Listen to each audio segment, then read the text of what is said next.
And let's make sure that is on like You're on daylight? Yeah. 2. Yeah, that looks good. All right, we see captains out there. We're ready.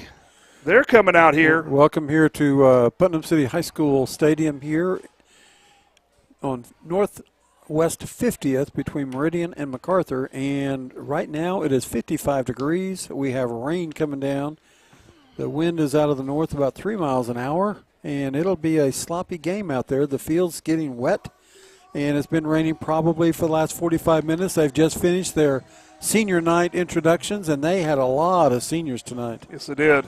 The good news is this turf, I believe, is maybe 3 years old at the oldest. So it's really new turf, so that means it should drain the water very quickly. So if it stops raining, it should be pretty good condition. Should drain it. Just as you look at it, you can see it starting getting dark in spaces and areas. Oh, yeah. So you know the moisture is setting in. We have captains out. Our captains tonight are going to be number 25. That's going to be R.J. Jackson. Number 7 is Steele Wassel. Number 56. That's 55, I believe. I can't. We have the white gold numbers. I'm cheating on here. It looks like 50. Is that 56? That's 56. So I'm cheating on the camera. Right, so it's 56, and that's going to be Brody Hofen.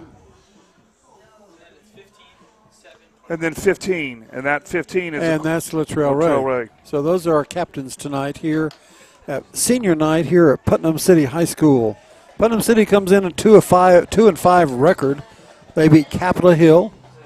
That was one of their wins, and Putnam City West. Other than that, they've come up short. Lost big to Deer Creek. Lost big to a couple teams. Beat Lawton by 9. So they've kind of struggled. That looks like their captains are all of their seniors, as all of their seniors will go out.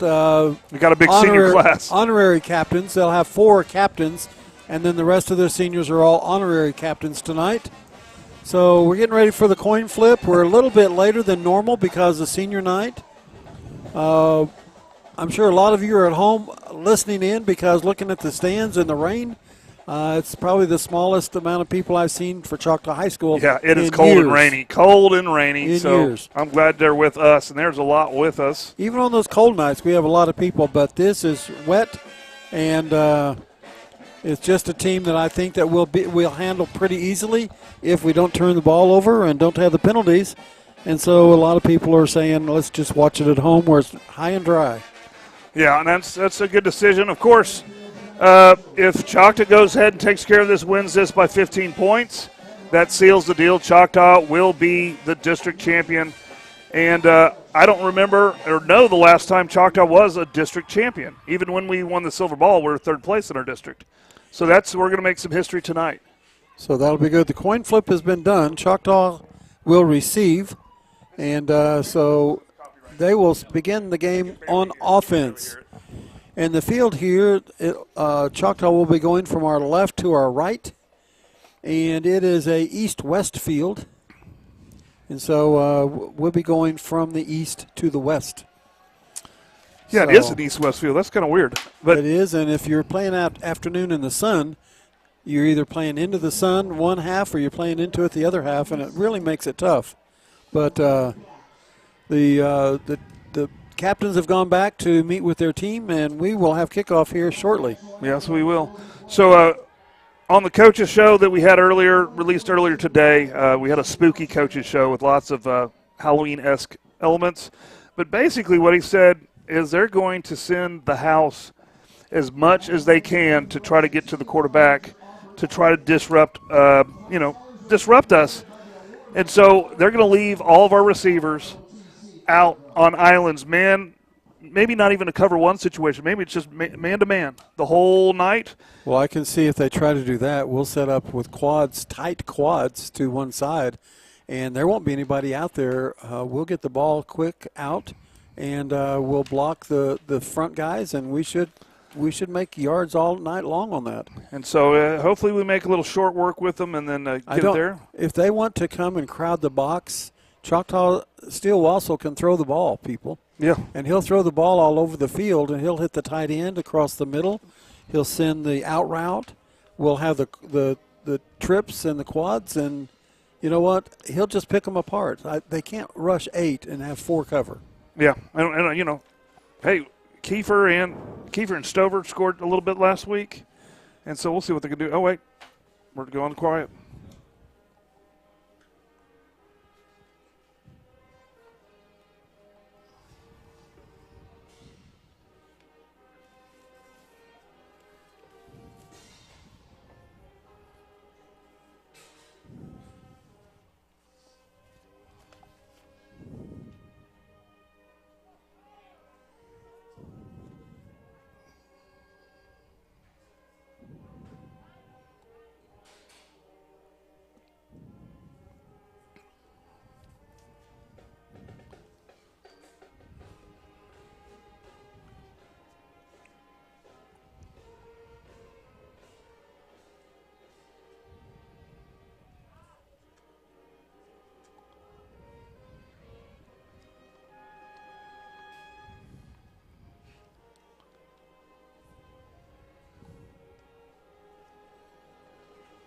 All right, that was a Star Spangled Banner, and you know that flag was getting heavy as it starts to fill up with water.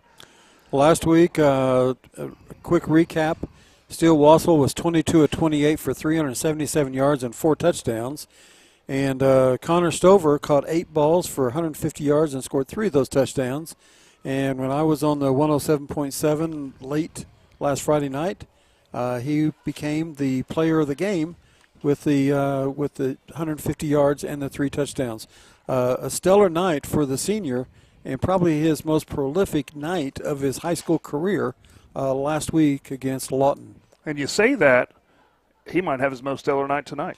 He may. We'll see what that does, but I would suspect after catching that many balls last week that Putnam City will probably have seen that, and they'll probably try to shut him down, which is okay because that leaves our other receivers wide open as they ramble down the field. Because we have all kinds of weapons. We have a lot of kids with a lot of skills, and Steele Wassel can pick them apart. And there they come, the Jackets in white with black pants and black helmets. So that's the Yellowjackets. So the Jackets coming in with only the 1 loss, the first game of the year at Dell City. Matter of fact, Dell City is playing at home tonight, and they are ranked number 2 in 5A, and they are playing the number 1 team in 5A, Coweta, and that should be some kind of a matchup over there at Dell City tonight between the 5A powers, Coweta and Dell City. And that will be interesting. Playing in the rain, we'll have that extra wild card. The last time I think we were at Dell City in the rain, it rained in our booth. It did. We were flooded out in there. Yeah. So here we are at Putnam City week, game number 9 of the season. Yellowjackets sitting with 1 loss, undefeated in district. And their mission tonight is the Putnam City Pirates. And that will leave 1 step next week, and we'll get to that later in the night. But we're getting ready for kickoff here pretty quick between your Yellowjackets and the Pirates. All right, sounds good. I mean, we've been having a big week this week. Of course, our drama department, just their 1 act, they got 2nd in the state yesterday. I hear they lost by 1 point. Yeah, so it was 3 judges, all those things going on, and 1 point separates them. Yeah, and so it's a tight competition. We're always up there. And, of course, band tomorrow is competing at state and see if they can bring home a championship tomorrow. So where is that going to be at? That is going to be, I want to say it is Broken Arrow, but I'm probably wrong. Tulsa area? It's a Tulsa area. Okay. It might be Owasso. Someone told me one time, and I don't remember. Okay. It's one of those suburbs of Tulsa. Putnam City is led by their head coach, Carter Whitson. And the only name I recognize on their coaching staff is their defensive coordinator, Mark Ryan. Mark Ryan used to be at Choctaw several years ago, came to us from Western Heights, and moved on after Choctaw to several different places, and now here he sits at Putnam City as their defensive coordinator. So you know that there would be nothing to make him more happier than to find a victory tonight against the Yellowjackets, him being the defensive coordinator and being able to shut down the Yellowjacket offense. However, we realize that that's not going to happen, and so we should be okay. So Yellowjackets are going to send back to receive the kick, number 22. That's going to be Kiefer. And looks like the other one is Juju. It will be returning to the field tonight. All right. Juju Smith, number deal. 6. That's a good deal. We do have a bunch formation. This could be an onside or a deep kick. It's kind of a good disguise formation. There they go. They spread out. They act like they're going to kick it. Now we're going to drop back. Yeah. And we're ready for football here at Putnam City High School. That looks like an onside formation. I expect an onside. Nope. It goes deep. Juju will take it on the 5, up to the 10, across the 10 to the 15, out to the 20, turns the corner and runs over a guy at the 20 and gets out to, or the 25 gets out to the 27, where Yellowjackets will set up 1st and 10 at their own 27-yard line. All right, now that we see both teams, hopefully you can tell who's who. We live in the day and age where we got all kinds of stylish uniforms everywhere. And it is pouring down rain out there right now. It is. The rain has come. You might be able to even see it. They can see it a little bit on the cameras here. Oh, especially if you put put it up into the lights. Yeah, let's get one in the lights so we can see the rain. One camera in the lights. Just a quick shot. Yep. And we might get it after this play. So here we go. Okay, Yellowjackets. There we go. There's the rain. Now switch back. Yellowjackets are here. Single bat. That's Latrell Ray. So look at all of them in the box. There's a snap. There's a look. Fake to Ray. They're coming. It's a screen pass. Complete. And that's Will Smith. Prince. Will Smith. And Smith takes the ball out across the 40 to the 45. I guess that's not really the Fresh Prince. That's just Will Smith. So pickup of 18 on the first play of the game to number 20. And we were ready for them to crowd the box, and here we go. And we got a flag already. And the flag, I believe, is against Putnam City. Sideline warning. So we won't count that as a penalty yet. That's just a warning flag. 1st and 10, Yellowjackets, ball on the 45. Actually, it's at the 46, so we'll give him 19 yards on that pass play. Might as well. And the ball spotted at the 46. Also looks, there's the snap, there's a look, there's the give to Ray. Ray takes it around the left, gets out in the open, finds the stage, makes it. Broke his ankles. Oh, he makes two moves and gets pulled down on the 10. And it looked like they got his face mask, so I don't guess they did. There's no flag. Well, there's no flag anyways. But he's pulled down on the 10-yard line as he made a couple really big moves around the 20. And so it's going to be spotted at the 9, 1st and goal at the 9. Face mask or not, he saved the touchdown.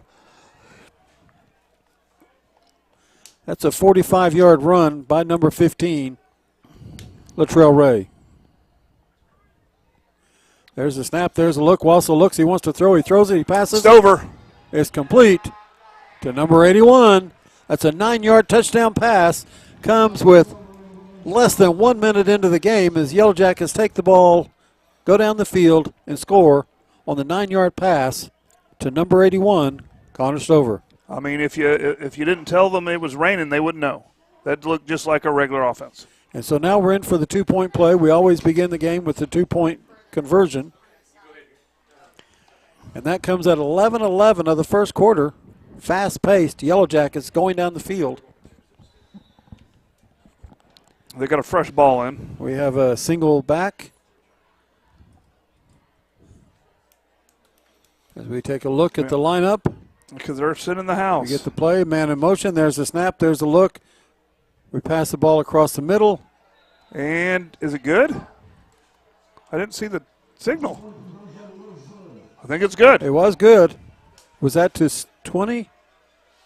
I was looking for the referee. No, it was not to 20. 22. I can't tell. I'm sorry, folks. I think it was 22. But we'll get that for you. 2-point pass conversion. And so now at 11:11 of the first quarter, it's Yellowjackets 8 and the Pirates 0. Yellowjackets score on 3 plays. I think that was Kiefer. But let's go ahead and run commercial. We'll try to figure it out.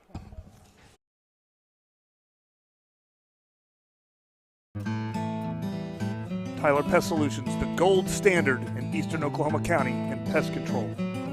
Spiders, ants, fleas, scorpions, mice, rats, general pest control, termite control. We do it all. Independently owned and operated right here in Choctaw. As the leader of eastern Oklahoma County pest control, you can count on Tyler Pest Solutions to use the safest, eco, and pet-friendly products available. The only bug you can't beat is a Choctaw Yellowjacket. And we're back just in time. That series was 3 plays, went 73 yards, took 49 seconds. And Yellowjackets now set to kick off. And they were bunched up on the left. We have 6 on the left side of the ball. There's the kick. And it's going to go into the end zone. Should be a touchback. And so he's going to whistle it dead. Although he didn't whistle it dead. No, they called a touchback, but they didn't whistle it dead, which never That's mind. odd. Okay. Okay. They're going to take over on their 19-yard line. He raised his arm like he was going to call it. Well, his foot was in the end zone. So the correct call was it was a touchback. So Putnam City starts out on the 19-yard line, 1st and 10 at their own 19. All right. Well, I saw their quarterback throwing in warm-ups. He's got a pretty good arm out there. Well, they got athletes all over the field, but the quarterback is number 7, Ladalian Jones. Trips left here. There's a throw. There's a completion to number 2. And so we get out there, and there's the Yellowjackets. Loss of 2. That's going to be That's going to be R.J. Jackson, 25, out there leading the charge, along with number 2, Drake Fitro. That's going to be a loss of 2 yards on that pass. Brings up 2nd down and 12 now from the 17. When you say Fitro, already first play, he was the player of the game last week, according to the coaches. Defensive player. Okay. There's a snap. There's a look. It's a handoff to number 5. He turns the corner, and he's going to get tackled out there. Ooh, I saw big Marcus McGrew finish that off, but he didn't start it. That's going to be number 9. That's going to be Yellowjackets number 9. That's Costa. So that's a loss of 2 on that run. So they've run 2 plays. They've lost 4 yards. 3rd down and 14 now from their 15. Yeah, you got to love it. Big 3rd down play here for the Yellowjackets. They got them spread out, trips to the left, single back to the right. There's a snap. There's a look. Pressure comes. He throws it deep. He's got a man open, and he drops the ball. And there was a little bit of funny business going on the side, but man, he dropped it. Yeah, he dropped it. We appreciate that. He was behind us, and I don't know if it's because we got pushed out of bounds, he pushed off, whatever it was, they got behind us, but the ball's incomplete. There is a flag down. He picked it up. It was down on the 24-yard line. Yeah. He may have ran out of bounds, got pushed out of bounds, and came back in. No, they're marching the penalty off against us. Really? So what's the penalty for? Here it is. He's going to get the call. No, I missed it. No. He hadn't made the call yet. All right. Well, there's a 1st down penalty. 1st down. On the 31. So it's a penalty on the. It's got to be holding or pass interference. There's a snap. There's a look. There's the give. He's tackled at the loss of 2 on the play. I think you're more correct, but I think they gave him forward progress up to the line of scrimmage. And that's going to be number 12 with the tackle, and that's going to be Braven McConnell. So no 2nd down and 10. Ball on the 31. They brought the ball back to the 31 to the line of scrimmage. We're kind of used to the spotting here. Just that's how it works here. So once again, the penalty on the 3rd down gave the ball back to them with another 1st down. Trips to the right. There's a snap. There's a look. It's give up the middle. He finds some room up the middle, and he's going to get to the 38-yard line. He's got to go to the 41, so it's going to bring up 3rd down and 3. Pick up a 7 yards on that run. That was tackled by the interior. Everybody. R.J. Jackson and McGrew. And then everybody else was right there. So. Ball spot on the 38, so it's 3rd down and 3. The second 3rd down of this series for the Pirates. They converted the first on the penalty, and now here it is 3rd and 3, the ball at the 38. 8:43 here in the first quarter. They have trips to the right. There's a snap, there's a look, it's the throw, and he throws it and it's incomplete. Okay. Brings up 4th down, and I don't see any flags. They bring out their punt team. No flags this time. So the Yellowjacket defense will hold here. Brings up 4th and 3. The ball at the 38-yard line. So they're into punt. He's standing back at his own 23-yard line or 24. she'll get the punt away somewhere around the 26-yard line. Well, and this rain makes you appreciate having a nice roof above your head like you can get at There's a flag, Roofing. and they have motion. So that'll be a 5-yard penalty. Penalty Putnam City brings up 4th down and 8 now. The ball will be at their 33. We need to shut that door because are we getting the light on the windows? I don't know. We're good. We're fine. There's a snap. There's a punt. A good punt. Good punt. It's gonna. Ball's going to hit at the 40 and take a pirate bounce down to the Yellowjacket 24-yard line. 1st and 10 Yellowjackets at the 24 as we move away from the ball as it's rolling dead. 1st and 10 from the 24 when play resumes. All right. We're going to use this changeover to thank Tyler's Pest Solution. You know, it's getting cold. That means all those little fuzzy little critters that live outside are going to move inside, try to find a nice little safe place in your house. So prevention is the best medicine, I guess is what they say. So call them out, get some treatment, get a plan to deal with all those pesky little rodents, those termites, and all other pests and bugs. Wassel out there, single back, or no back, empty set. Putnam City all 11 within 4 yards of the line of scrimmage. There's the snap, there's a look. Wassel takes around, runs around the right, looks, throws the ball, got a man open. And that was Kiefer. Pass to Kiefer, and Kiefer's going to go the distance on the first play. Touchdown, Yellowjackets. 76-yard touchdown pass. Wassel to Kiefer. Wassel took the ball, ran around the right side. Looked like he was going to run as he approached the line of scrimmage. He saw Kiefer, loaded it up, and Kiefer was behind their man, 76 yards and touchdown. And that series started at 8:20, and it's over at 8:07. 13 seconds on that series. So you're saying they started the clock? Yeah, 13 good. seconds. Good. Okay. For that series. It looks like they are going to. Looks like they're going for 2. Wassel's still in. So we set up for 2. Wassel back.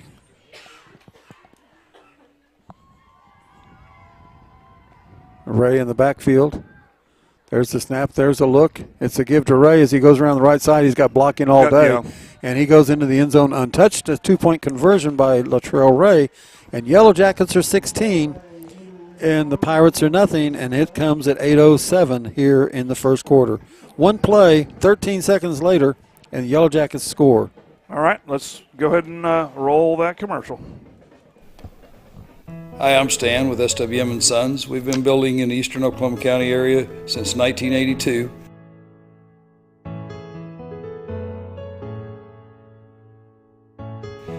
We can help you with the plans from start to finish or just use the ones that you have. We'd be happy to build on your land or ours. We have subdivisions or just build on yours. Give us a chance to earn your business today. Thank you.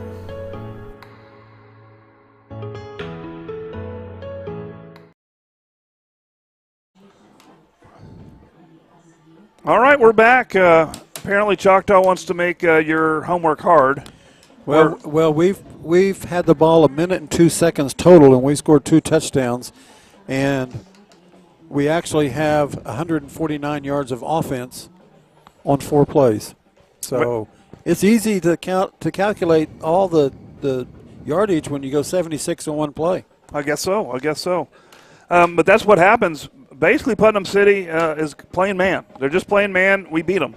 Well, when you beat your man when they're playing man, you score. Like I said earlier in the pregame, is that if they're going to crowd the box, we're just going to keep throwing the ball all night. And there's flags down. That usually means offsides on the kick. Usually.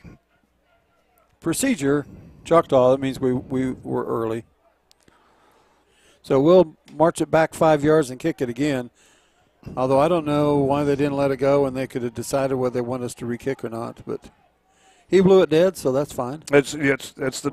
I don't know when they switched that rule, but that is the rule that offsides on the kick. They have to stop it to avoid injury because you don't want someone a head start to hit somebody hard. Yeah. So I'm fine. It's a safety rule. All right, so we'll tee it up from the 35.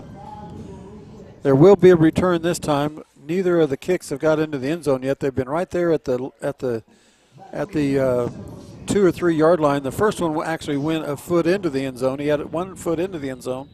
So this should come down somewhere around the 6. So there's the kickoff, and it's going to go into the end zone. As he got a hold of that, it hit at about the 3 and bounced through the end zone. Yeah, he just said challenge accepted and kicked into the end zone. So here it is. They've got 80 yards to go. 1st and 10, their own 20. And Gentry, once again, does his job. Puts the other team's offense 80 yards away. All righty here. Yowzy. Mr. Yowzy. Yes, Yowzy. Used to be Gentry. It did used to be Gentry. That's been a few years. That's been a lot of years. So Mr. Yowzy, number 35, Tommy Yowzy. All right. And here comes Putnam City out. Let's see what they have dialed up here. The first possession they got 1 first down on the penalty. Other than that, it was every play was lost yards. They bring a man in. They want to hand the ball off. They hand it off, and he's stuck behind the line of scrimmage. Oh, my goodness. And that is a whole Yellowjacket defense. Dead. I see 9 of them. I see 2 guys that aren't in there. Well, and the 2 That's I see. Fitro and Juju. Everybody else is in on the stop. Yeah. And that's a loss of 4 on the play. RJ was in there real early. McGrew was in there real early. 2nd and 14, ball at the 16. And they're not going to run it against that defense. Well, they're not going to pass it either, so what do you do? Well, I don't know about – they're going to get us on 5. That's what you do. They're going to get 5 of those yards they just lost back. That's probably going to be their best play. Penalty, Choctaw picks up their 3rd penalty of the half. The personal foul, then the offsides on the kick, and now the offsides on defense. So it brings up 2nd down and 9. The ball comes back out to the 21-yard line. I think we have Bastida out there also on the line. I've been looking at his number for a second. It's kind of hiked up a little bit. I think that's Bastida. 57 and 77. McGrew and RJ Jackson. Did you see a 57 and a 77? Is that what you got? Yep. Yeah. Yep. Linebackers out there right now is 12. I mean, that's a pretty big line, what you got right there. That's for high school, so that might be your biggest. They come in tight, so we come in tight. There's the snap. There's a look. He wants to run to the short side of the field, and he's going to get about 3 yards, maybe 4. Well, and I just found out why Bastida's jersey looks like that. His jersey has been quite a bit of rearranged. Is that the term for it? Yeah. When you grab the jersey and rearrange it, it's not a hold. It's a rearrangement of your jersey. 3rd down and 6. The ball came out to the 24. They have twins on the left, single on the right. Single receiver. They got 1 man deep and a guy in the slot. So here they go. As Yellowjacket defense is pent up and ready to come. There's a snap. There's a look. Quarterback keeps the ball. He gets around the corner, and he's stopped and tackled out there by the Yellowjackets. I think that's McGrew. And that's actually going to go to the 26-yard line. Pickup of 2. 3rd down and 4. Wow, they're going for it. Either that 4th and 4. Okay. 4th and 4. They're doing the hard count. They got 15 seconds. So. Yeah, we're not going to jump. I mean, that's worth a try. 11 seconds on the clock, now 10. And he's going under center, and they're just going to. They moved. It's going to cost them 5 yards. Their left guard came out of his stance. That penalty will cost them 5 yards, and now it'll be a 4th down and 9, and the ball will come back to the 21. Yeah, it looks so like they tried to draw dive. us. They tried to draw us, and actually they drew themselves off as the left guard kind of fell. I don't think he was going. I think he lost his balance. Yeah, leaned forward and drew the flag. Yeah. So punt formation. Punt formation back deep is Juju, number 6 for you Yellowjackets. But you got to applaud their effort. That was probably the best decision to try to get us to go off sides. Well, they've seen us do it several times. Yeah, that showed good discipline on our part then. But we weren't on block, and so we weren't coming. There's a good kick. That is a great kick, and we're going to have to get away. Ball's going to hit, take a good Putnam City bounce, and it rolls at the 25-yard line. 1st and 10 Yellowjackets at the 25. Last time they started at their 24, so they've been here before. All right. right, while they're switching up, let's go ahead and thank our good friends at the EOC Tech, Eastern Oklahoma County Technology Center. They're educating our students as well as adults in the area, getting them job ready, school ready. They have a lot of programs. Look them up, check them out, see if they got something for you. So this drive starts at 5:07 of the first quarter, and Yellowjackets have run 4 plays and scored 2 touchdowns. So Latrell Ray is the back. Your quarterback, Steele Wassel. And you're still manning up with basically a cover 1 is what they're running. So there's the snap. There's a look. Latrell Ray goes around the outside, and he gets tackled that time and taken down. Good job. For no gain. And that's going to be number 17 for the Putnam City Pirates. And 17 is going to be Damian Hardman, a sophomore. So we'll give Latrell Ray 1 yard on that run. Hard one. Second down and 9. They're still basically manning up with a cover 1. Wassel with the keep, keeps up the middle and takes it to the 30-yard line where he'll be stopped. It'll be 3rd down and 5 at the 30. That's Steele Wassel on the keeper. Well, the good news about this drive is already about twice as long as the last drive. I got to say, the defense is, it's probably tired. They've been on the field the whole time. Of course, last week the offense is only on the field for 18 seconds in the third quarter. Wow. So we've got trips to the right. Wassel takes a look over. It's 3rd down and 5, ball in the 30. They've got to go to the 35, right at the 35-yard line. Everybody back in. It's a tight set. Putnam City, everybody in tight. There's the snap. There's a look. Wassel's going to turn. He's going to flip around to the left. There's a flag on the play. Yep, so it's incomplete pass, but it's going to be a holding. And he's going to take their coach looks and says, we're going to take the penalty. Then he says, well, are we going to take the penalty? And the other coach says, no, we're going to decline it. So let's see what they're going to do. They're talking to their coaches. They're going to decline the penalty. He's going to bring up 4th down and 5. But, yeah, they got the hold. So we'll call that an incomplete pass. No flag, no harm. 4th down and 5 as they decline the penalty. I thought actually it was more of a block in the back than a hold, but okay. So Juju back. So it looks like he'll do the punting duties, and he's far enough back that this isn't a punt formation. There's the snap. Juju's going to take it. He's going to kick it, and he does get the kickoff. And then he got hit. But he whacked it like a runner. Yeah. And then their guy picked it up and got tackled immediately by number 5 for the Yellowjackets, and that number 5 is Hayden Mounts. And that was a funny way to punt the ball. Juju ran around a while and then decided, I'm not going nowhere, I better kick it. And he punted it, and across midfield, not a bad little punt on the run and in traffic. Yeah, and I think it was an option kick, and the ball was a little high, and so he didn't have a clean first punt attempt, but that was a good heads-up play. For Putnam City, it's 1st down and 10, and the ball's going to be on the 43-yard line. I think the best field position for the Pirates. Absolutely. 1st and 10 at their own 43. Twin single back. There's a snap. There's a look. He wanted to hand it off. Well, nobody handed off to, so the quarterback takes it. And short of the 45, we're going to give him 1 on that run.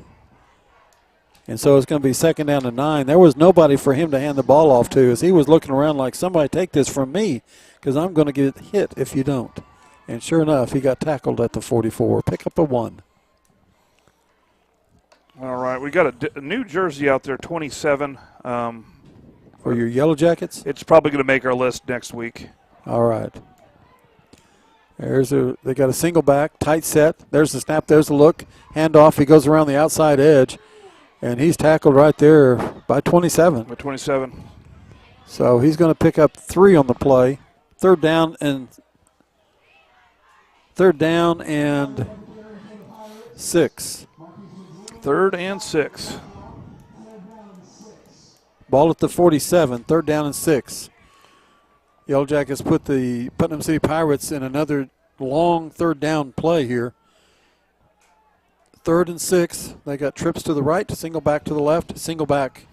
There's the snap. There's look. He's going to go back. He wants to pass. He's going to Little throw the screen. screen. Oh, He got buried. and fumbled. Oh, they're going to call it incomplete. That was That is Will Smith with the planting. Yeah, along with number 9, that's going to be Easton Costa. So, yeah. As that was incomplete, and he got smothered. They wanted to throw the screen pass, but it was red the whole way. Yeah. Fourth down and 6, ball at the 47. Pirates back to punt once again. All right. That's it. This will be their third punt of the first quarter with 2:11 left in the first quarter. There's the snap. He's back. There's the punt. And he does have a good leg as he gets that punt off. And the ball's going to roll dead and that's inside the 15. Looks like around the 13 or 14. Yep. It's going to be at the 13-yard line. First and 10 Yellowjackets when we return with play from their own 13-yard line. When it's starting to get cold and rainy like this, there's nothing that you don't appreciate more than a nice, energy-efficient house. SWM and Sons can get you that house. Keep you warm inside, dry inside, while you're saving money on those high energy bills that are affecting the rest of us. And we've got several people that have showed up. We got a pretty good crowd over there on the Choctaw sidelines. A lot of umbrellas, a lot of people. So I think they had to go to the Walmart and get a poncho or an umbrella. Yeah, I think so. So here we go, first and 10. Latrell Ray is the back. Steele Wassel, the quarterback. There's the snap. Wassel runs. He goes left. They've got pressure on him. He throws the ball, and it's incomplete as they had double coverage on Kiefer at that time, and there was no way he could get the ball into Kiefer, so he threw it away. Smartly. Second down and 10, ball on the 13. Yeah, that was a good throw it where nobody can get to it. Don't draw the intentional grounding penalty. That was good. And don't take a sack. Don't take a sack. Just throw it away. Throw it away, live for another day. Second and 10 is no big deal. But that was good coverage. They're mixing it up a little bit, but mainly it's just man coverage with the cover one. We got two backs, Juju Smith and Latrell Ray, both back now. Juju Smith in motion to the left. There's the snap. There's the give to Ray. He's going nowhere as they smelled that out. And so that's going to be no pickup, no going to bring up a third down, and they may actually lose a couple. It looks like they lost two. They lost a couple, yeah. -2. Third down and 12 and ball on the 11-yard line. No reason to do anything fancy here. Wassel back, looks over, wants the ball. Tries to draw him. They don't draw. He looks to the sidelines to get a play. Yellowjackets deep in their own territory at their own 11-yard line on big third down and 12. Latrell Ray in motion, and they send the house. Wassel gets got free. away from it, and he throws the ball deep. Just out of reach. Throws. There's a little handsy going on over there, and he got slowed up just enough. That was to Kiefer, and Wassel got out of trouble that time. I don't know how he got out of trouble. Butter. I mean, just slippery. Wow. And he had somebody coming from behind, but he got the ball away. So fourth down and 12, ball at the 11, and you would think there's no way they would do anything except kick it. And it's officials' timeout. Looks like we got an injured player on the field for the Jackets. Hey, guys, let's move the camera. Get the camera off the injured. Yeah. And there's a flag now coming from the Choctaw Yellowjackets. Although there was a pirate in the middle of it. So we'll see what that is. I don't understand how we can, on an injury timeout, how we can get a penalty. Timeout, and they throw the flag on us as we're coming out. It's over there between the 10 and 15-yard line, right in the middle of where all the Choctaw players are right now. It's right in the middle of their huddle. You would think that they would not be able to get a penalty when they're. That's got to be a dead ball. I mean, the officials called an injury timeout. It would definitely be a dead ball foul, yeah. So it's going to be a unsportsmanlike some way. Personal foul. Both ways. Both ways, okay. So they offset, so they're trying to take control of the situation. So both penalties offset. It's still going to be fourth down and 12 for the Yellowjackets from their own 11-yard line. The player got up and walked off, and that's one of our linemen. And so he's okay. Yeah, he's okay. You know, just got dinged up a little bit. Just because football hurts doesn't mean you're injured, but sometimes you don't know if you're injured or not. You just know you're in pain. Yep. Until you can sit there for a second and go, yeah, no, it feels good. Yeah, I'm okay. I'm okay. But, if you think that these kids are going home, feeling great, now they're going home after these games. They're bruised, they're sore, they're tired. Like it takes a lot out of them, and so sometimes you go down. So here Yellowjackets come back, and of course Wassel will come back. Juju's going to go back to his punt again. Okay, yeah. So Wassel's back. So Juju will take the deep snap. They have one guy back, so see what happens here. He's on our side of the 50. Just There's barely. the snap.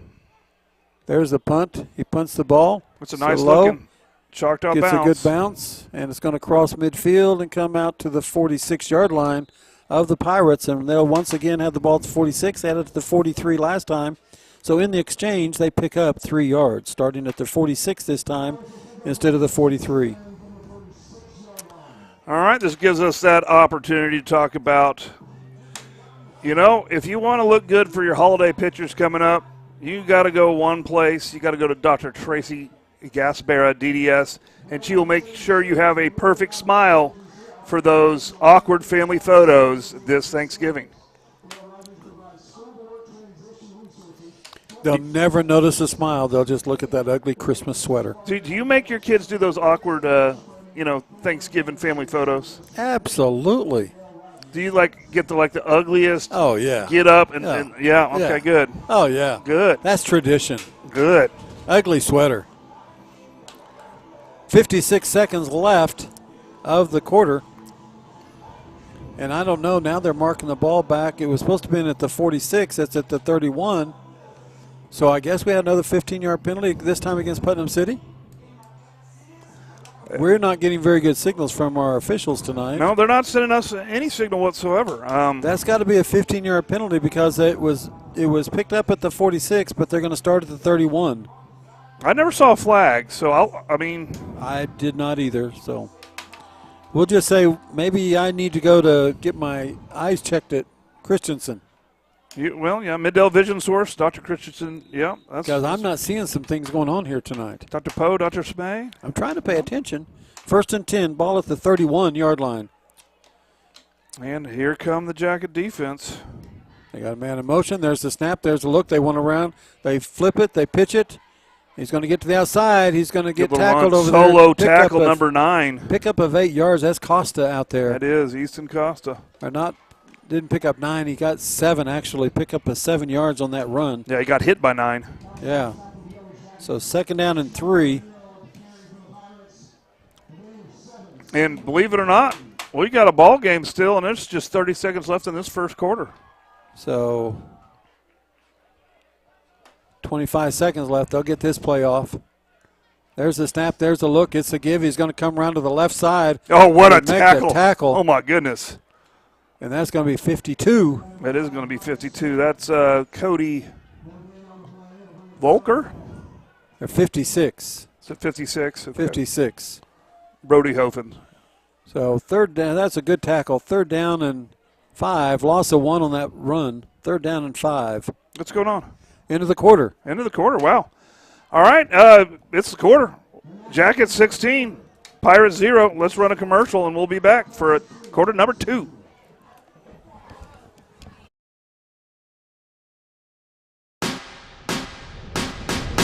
The only thing standing between an amateur and a professional is a little thing called practice. To turn a passion into a career, you got to get hands-on, put in the hours, hone your skill, and train like tomorrow depends on it. Across the state, we're powering Oklahoma's future. Here, passion goes pro. EOC Tech Center, powered by Career Tech. All right, we're back. All right, both teams have had the ball 4 times this first quarter. Yellowjackets scoring on their first 2 possessions. The second 2 possessions, they kind of got behind, tried to run the ball a little bit, a couple incomplete passes, and a couple good punts, and then a penalty on top of that on the last possession. Pirates really haven't done much offensively. They've picked up, they've picked up 1 first down, and that was on a penalty. So other than that, this is their 4th possession, and they're yet to pick up a first down on their own. So the Choctaw defense is playing tough, playing strong, tackling. They're making open field tackles. They're tackling up the middle. And so the defense is up to the challenge tonight here in the first quarter. Now beginning the second quarter. 3rd and 5, ball on the 36. So Putnam City comes out, and looks like they come out in the pistol 44 shotgun. There's the snap, there's the give. It's a flip to their wide receivers. He comes around, and he's going to pick up a first down. And he's going to be taken out of bounds outside the 45, and that's going to be their first down. So that was a 44 stepped in, and the Wildcat took the ball, pitched to the wide receiver, coming around the right side. So the ball's on the 47-yard line now. That's a pickup of 11 yards on that run. 1st and 10 for the Pirates.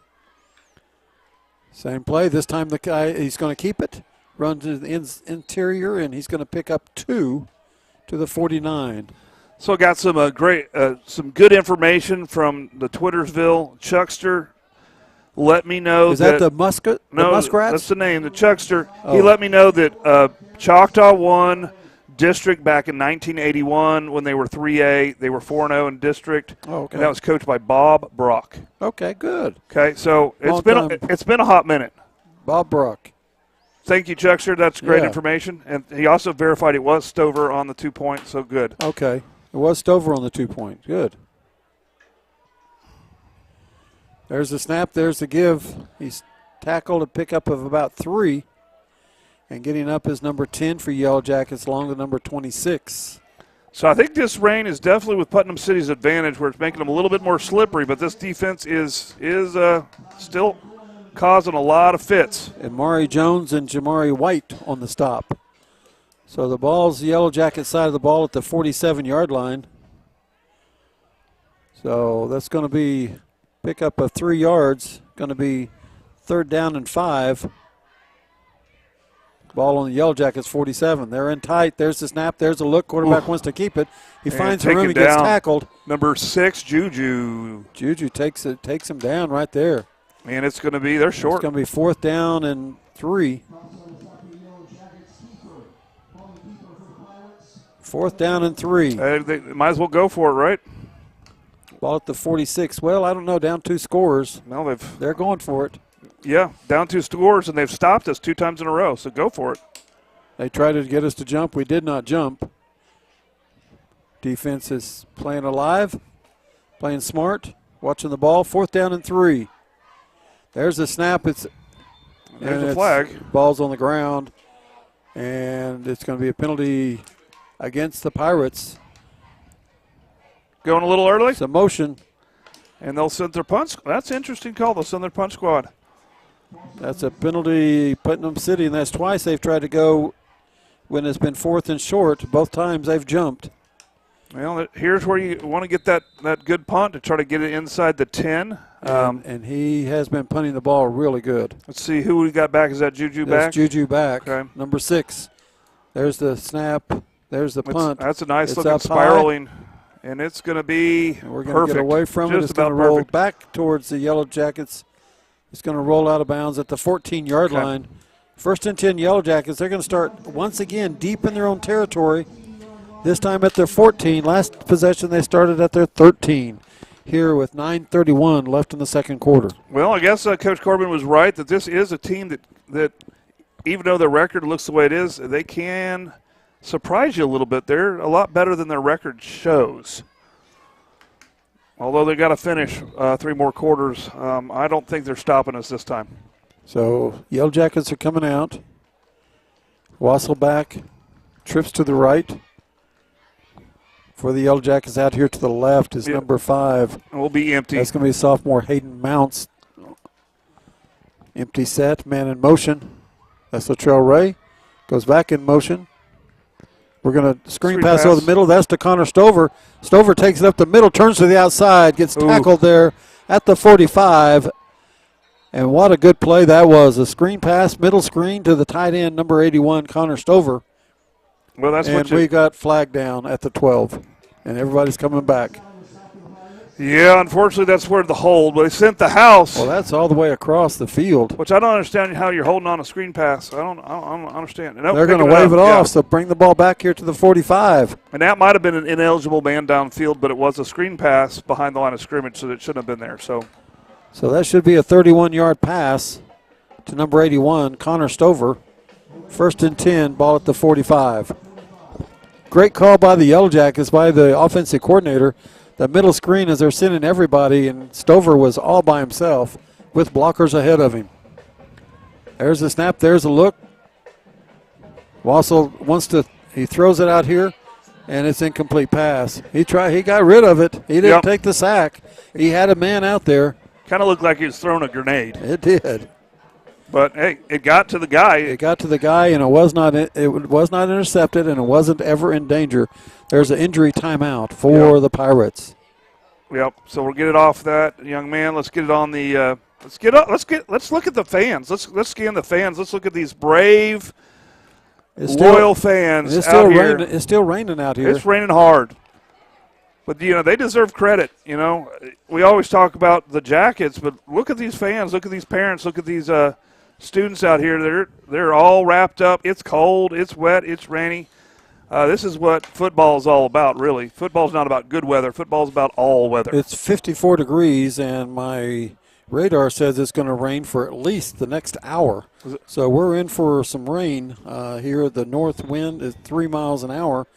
So visibility is down to 7 miles, so we shouldn't have any problem seeing the ball. Isn't that Radar that character from MASH? He is. He's here telling us what to say and what to do. He always knew what to say ahead of time. He always could hear the choppers before they got there, right? Absolutely. He was always had them ready. So that's the Yellow Jacket offense and defense tonight. They're ready. They came ready. So Wassel back. Kiefer lines up to the left. Everybody else is over to the right. Kiefer the lone, and he's playing man over here. Yeah. They're trying to isolate. There's the snap. There's the look. We're going to roll. We're going to get outside. We're going to throw the ball, and it's incomplete. Intended for Connor Stover. So Wassel had him out over there, but as he was running and running away from those guys that were chasing him, he threw the ball, and it came up short. Incomplete pass. Yeah, the referees need to help us keep this from getting chippy. Third down and 10. And not from the Jackets. So after the complete pass to Connor Stover, we have 2 incomplete passes. Brings up 3rd down and 10. Ball at and there's a flag. Illegal participation. On who? I'm not sure. Against Yellow Jackets. Did we not? We must have done something. I don't know. Coach is looking like what? But just watch the line here. Is that a – no, that's a personal foul. Personal foul. He didn't signal that. Who knows what he signaled? But they're – Ball's all the way back to the 30. I see a lot of John from the Putnam City side at least. Penalty against Choctaw, 3rd and 25. Ball back at our 30. Latrell Ray out to the left. There's a guy jumped off. So that should be a 5-yard penalty. Yep. Should get 5 of it back. Penalty Putnam City brings up a little manageable situation. 3rd and 20. That's better than 3rd and 25. About 4 more of those, and we should be back where we need to be. Well, let's see what happens here. 3rd down and 20. They're sending the house again. They are all up there. All up in our business. Well, with 16-0, business is pretty snap, good. There's the look. He wants to throw. He's going to step up. He's going to throw it. His arm gets hit, and it's short. As they got to him that time and put pressure on him, and he got his arm hit as he was throwing.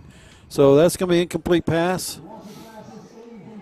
4th down and 20 from the 35. And with a rain like this, it does make it pretty tough to get a good. And Juju Smith back to do the punt for the Yellow Jackets. And they have nobody back.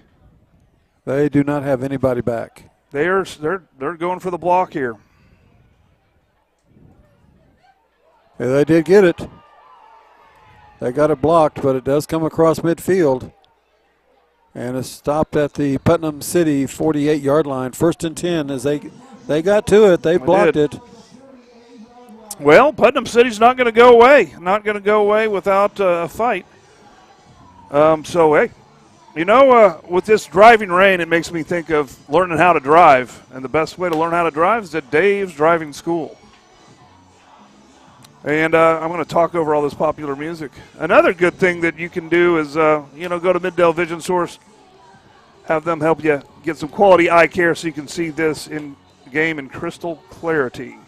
So at 8:44 here of the second quarter, Putnam City comes out, and they'll have a single back. They'll have an up back. Yep. Twins to the left at their own 48. There's a snap. There's a look. He wants to throw. He's going to have pressure on him. He throws it out here, and he throws it short, and it's a complete pass. And there was no way anybody's going to catch that. He threw that one away. Yeah, that looked like just a miscommunication, and he just threw it away. 2nd down and 10 from the 48 as the Yellowjackets put pressure on him as he was rolling out to the right and trying to get out of the way of everybody.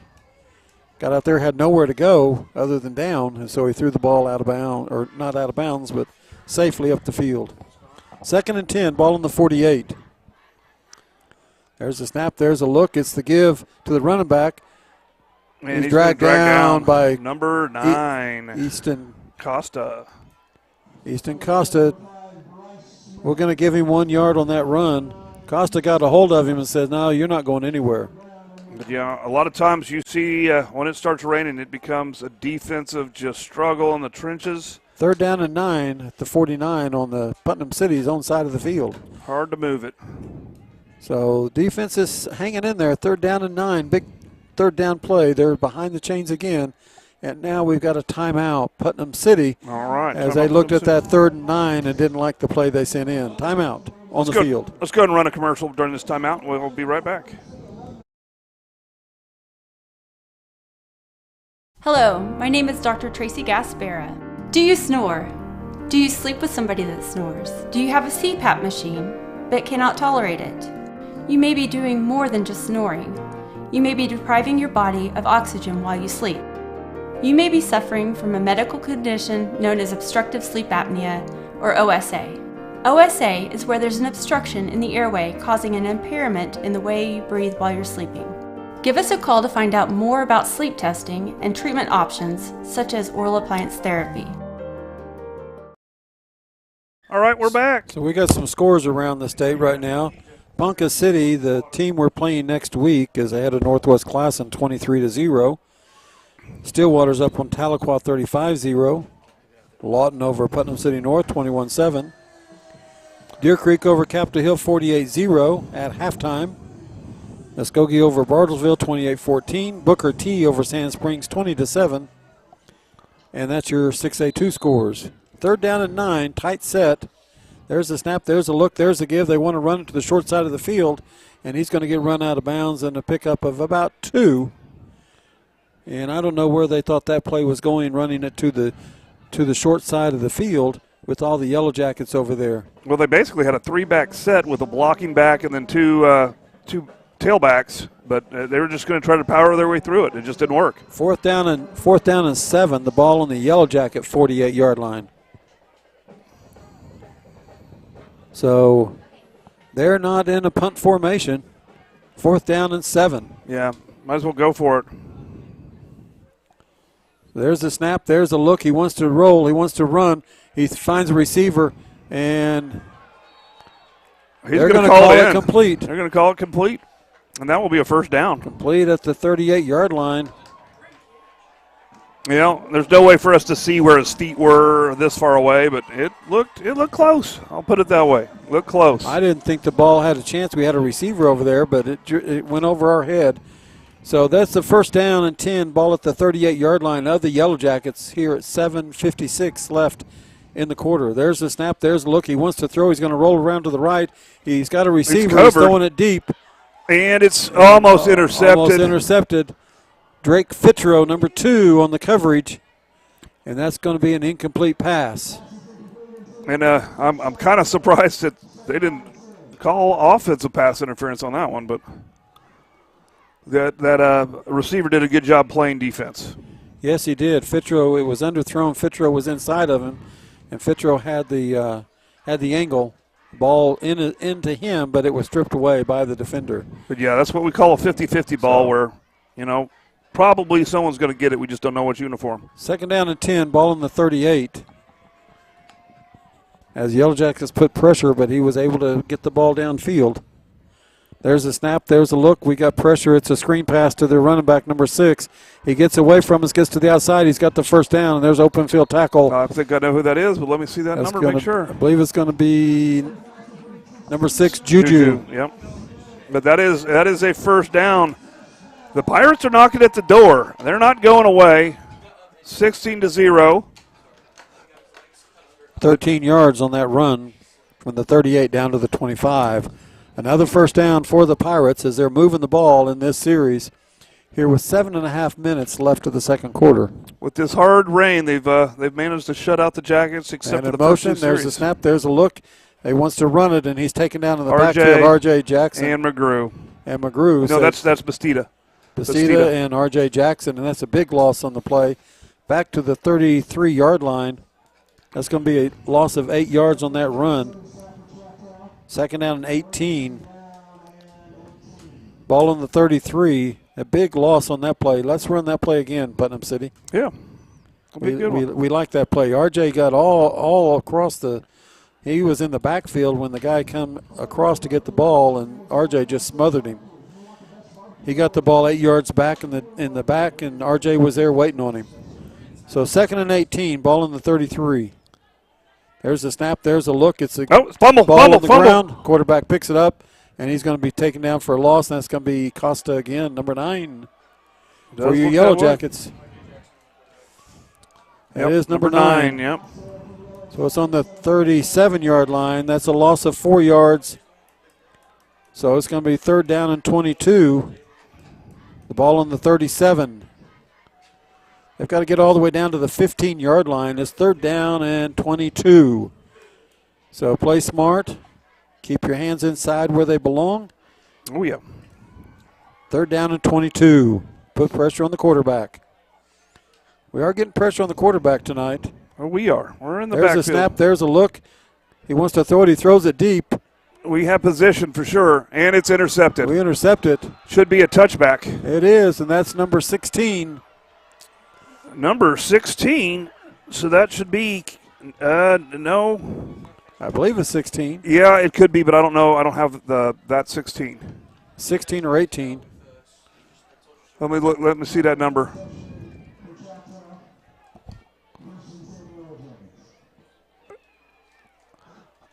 Well, if you just turn around and the coach get out of the way. It looks like it's 18. Yeah. Cameron Hunt. Yep. These goal numbers are hard to see. They are hard to see, and, 1st and 10 Yellowjackets, ball on their 20. So here we go, 5:47 here in the first half. Let's see if Jackets Wassel can do this takes one. the call. He gets the call. He gives the ball at the middle. And that's going to be Latrell Ray. Takes it across the 20 to the 21. 22-yard line. Pickup of 2 yards on the run by number 15.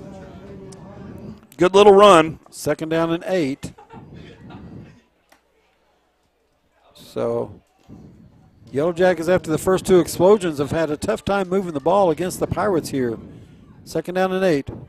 There's Latrell in motion. Wassel gets the ball. He wants to throw it. He throws it out here to the outside. Good it's caught catch by Connor Stover.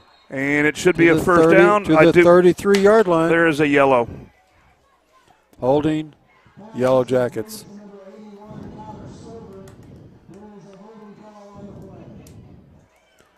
Choctaw once again gets called for the holding.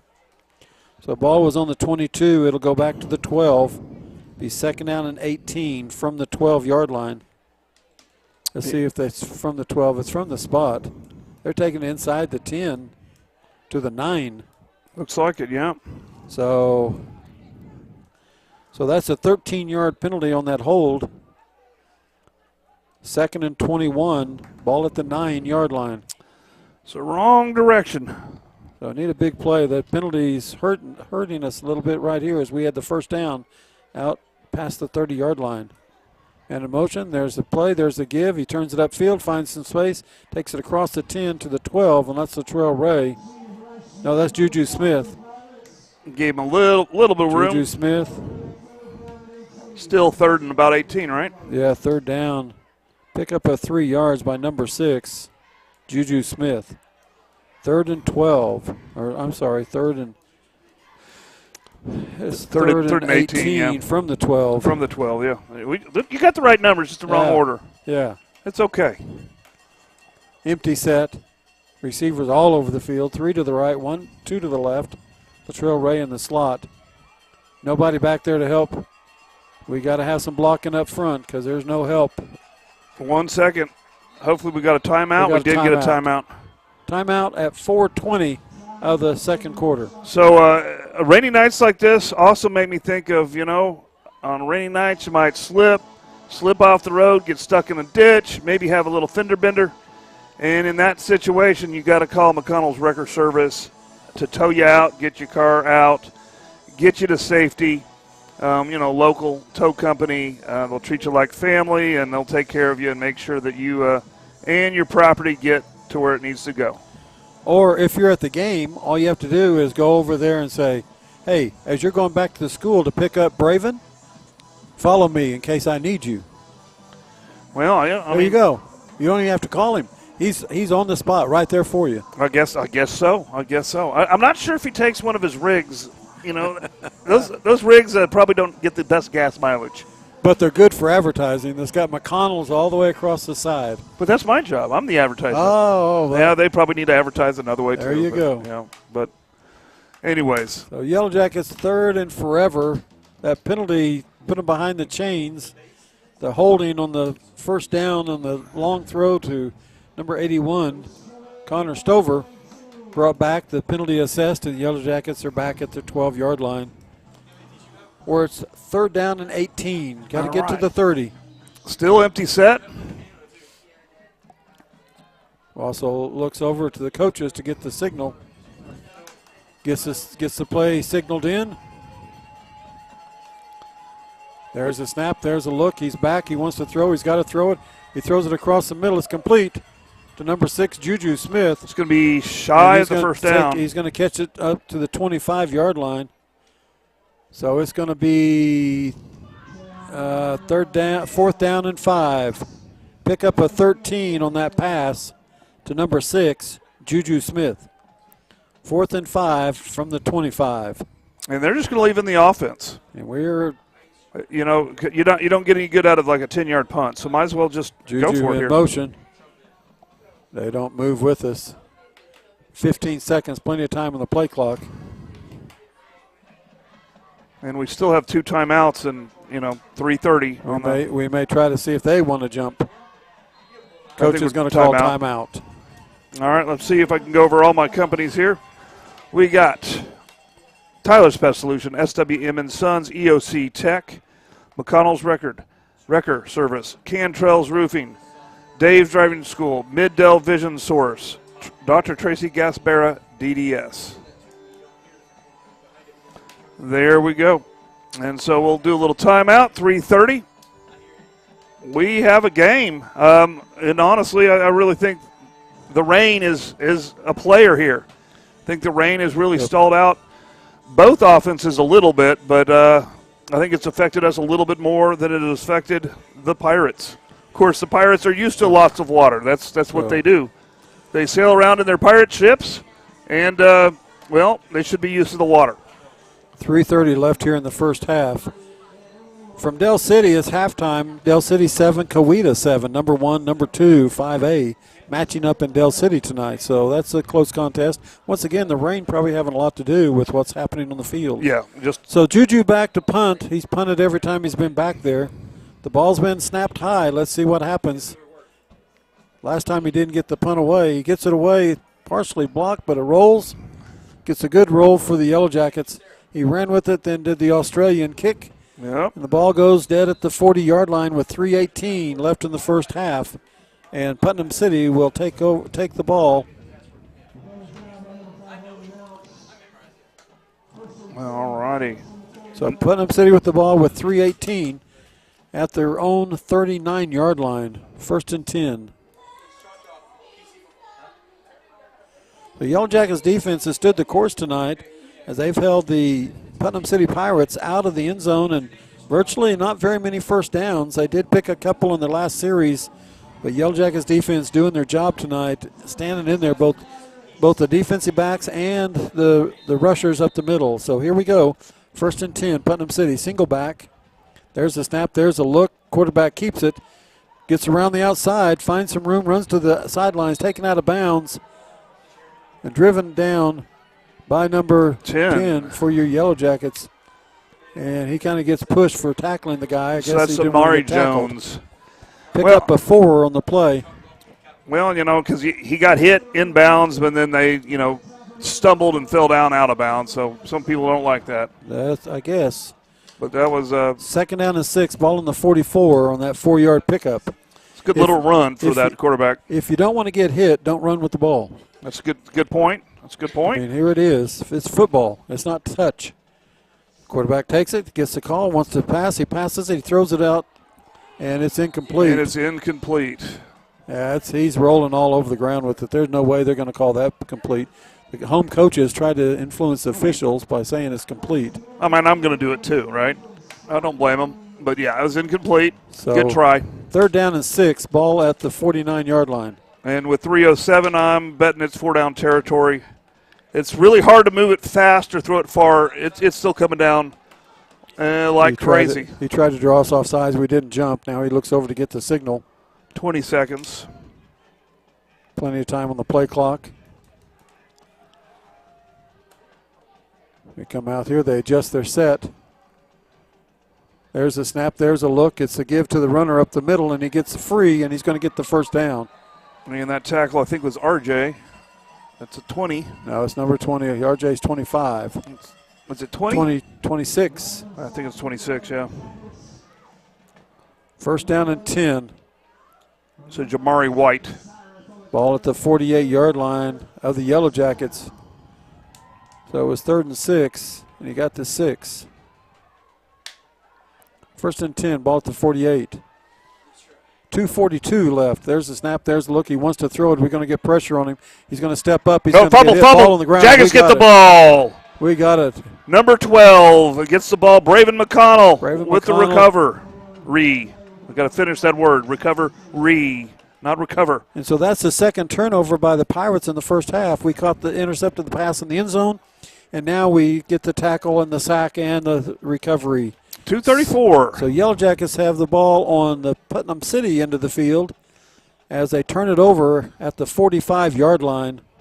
So Yellowjackets 45 yards from tacking on another score here in the first half, leading 16-0 here in the first half. Well, and this scoreboard right now shows what the difference a monsoon makes. Playing in the sunny, nice weather or playing in the monsoon, it does affect the scoreboard. Steele Wassel takes a look. We got a single back. That's Latrell Ray. There's the snap. There's a look. It's the fake to Ray. He's got wide open. Connor Stover takes the ball, catches it across the 40, 35, the 30, and gets tackled at the 26-yard line. And that's going to be a pickup of 19 yards on that pass play to number 81, Connor Stover, as he's wide open. Nobody around him out there. Nice little play-action pass where they had the run coming to the left or the bottom of your screen, and they threw right. So he was wide open. So as you said before the game, Stover may have another highlight film right here tonight, and he has so far in the first half. 1st and 10 Yellowjackets. And we got that ball at the 26. The Wild Jacket formation there. Yeah, we got Latrell Ray as the back. There's Latrell Ray. He passes it to it's passed, and it's almost intercepted. He's trying to get it back to Latrell Ray as he tried to do the old trickery. Latrell Ray passed the ball to Steele Wassel. Wassel trying to throw the ball back to number 15, Latrell Ray, and it goes as an incomplete pass. Kind of a flea flicker reverse, otherwise known as the old trickery. 2nd down and 10, ball at the 26. Like that name. Yeah, that play didn't work too well. Let's throw that one out tonight. Well, you know what? You tried 4 times to score once. There you go. You put it back in, right? Yep. Steele Wassel looks over, gets the signal. There's the snap. There's the look. He's got time. He's going to roll. He's going to step up. He's going to throw the ball. He throws it deep. Open. He's got a man open. Juju Touchdown, Smith, touchdown. Yellowjackets, Juju Smith. Juju Smith on the touchdown pass, and that'll be a 26-yard pass to Juju Smith from Steele Wassel, and it comes at 2:11 All right. of the first half, of the second quarter of the first half. 26-yard pass, Wassel to Juju Smith. I was worried they were going to shut us out that quarter, but nope. We scored in every quarter still. I think all year long we scored in every quarter. So we're going to go for 2 again. With the exception, I think there was one that we tried not to. Latrell Ray is the back. Wassel looks over, man in motion. That's Connor Stover. There's a snap. There's a look. He wants to throw. He's going to throw back. He's going to roll around. He wants to throw it. He throws it out here. He completes it. Latrell Ray, and he gets, I believe he gets in the end. No, they say he comes up just a yard short. Wow, what a play. What a play. And that was Wassel kept it in play. Found a man, got it to him, and Latrell Ray almost got into the end zone and got stopped just short. All right, we got time to go to commercial. Vision Source, Midwest City. We believe life is all about your vision. How clear is your vision? Vision Source Midwest City is the leading provider of optometry services and vision care products in the Choctaw and Midwest City community. And we want to help you achieve and maintain a clear vision for years to come. Help. All right, those points do help. Those points help at 2:11 of the first half. The Yellowjackets get one more score here in the first half. Taking over from the fumble, from the turnover, and taking it on 3 plays. A 19-yard pass to number 81, Connor Stover, an incomplete pass, and then a 26-yard pass from Steele Wassel to Juju Smith for the touchdown. So yeah. At this point, you kind of want the defense to go out there, get a stop here. Let's go to half. And like you said, your friend Radar says it's going to rain all night long. That's it. So we're going to expect to see this slowed down kind of. We're playing offense in the swamp, so it's going to be slowed down. But as long as the defense is doing their job, we're good. We're okay. And the defense has been stellar tonight. So here we go. All right, Tommy Yowzy to tee it up from the 40. They're not very stream friendly. Hopefully we're staying on. We keep having pop music right up to the play, so I'm going to check our stuff.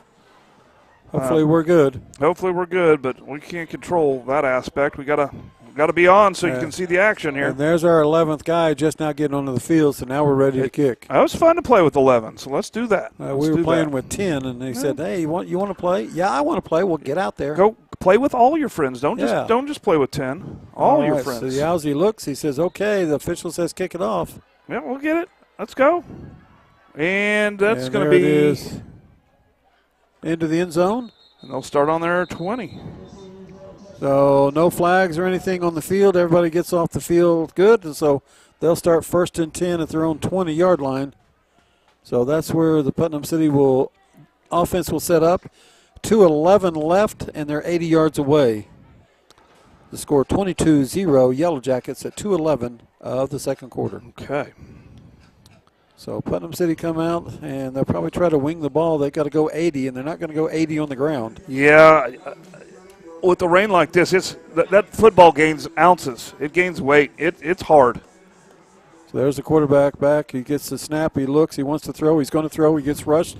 R.J. Jackson. R.J. takes him down for the sack. Lost a 2 on the play as he was trying to get out to the right side, and out there waiting for him was R.J. Jackson. 2nd down and 12. R.J. playing a great game on defense out there tonight as he's anchoring that right side. And that was the wide side. The quarterback trying to get out to the wide side, but R.J. was staying at home and waiting on him to get there. R.J. flips this side over here to the left. R.J. on the left this side, on their strong side. So the quarterback looks. He snaps. There's a snap. There's a give. Quarterback takes it. He runs it. He's taken down right there by number 27 for the Yellowjackets. About a 4-yarder. Pick up a 4 yards on the play. 120. So it's going to be 2nd down and 6. I think they're just trying to go to halftime. 2nd down and 6, ball on the 24. They're trying to keep us from getting it again. Yeah, just go to halftime. Third down and 6. It'll be good. Ball on the 24. 1:02 left in the first half. As they're just letting the play clock wind down. Yep. And there's a timeout, Yellowjackets. So Yellowjackets stopped the clock with 50 seconds left in the first half. Use their third and final timeout.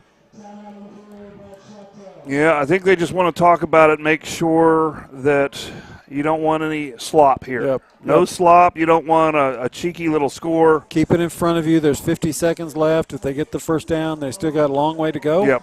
Don't let them behind you. Just keep it in front of you.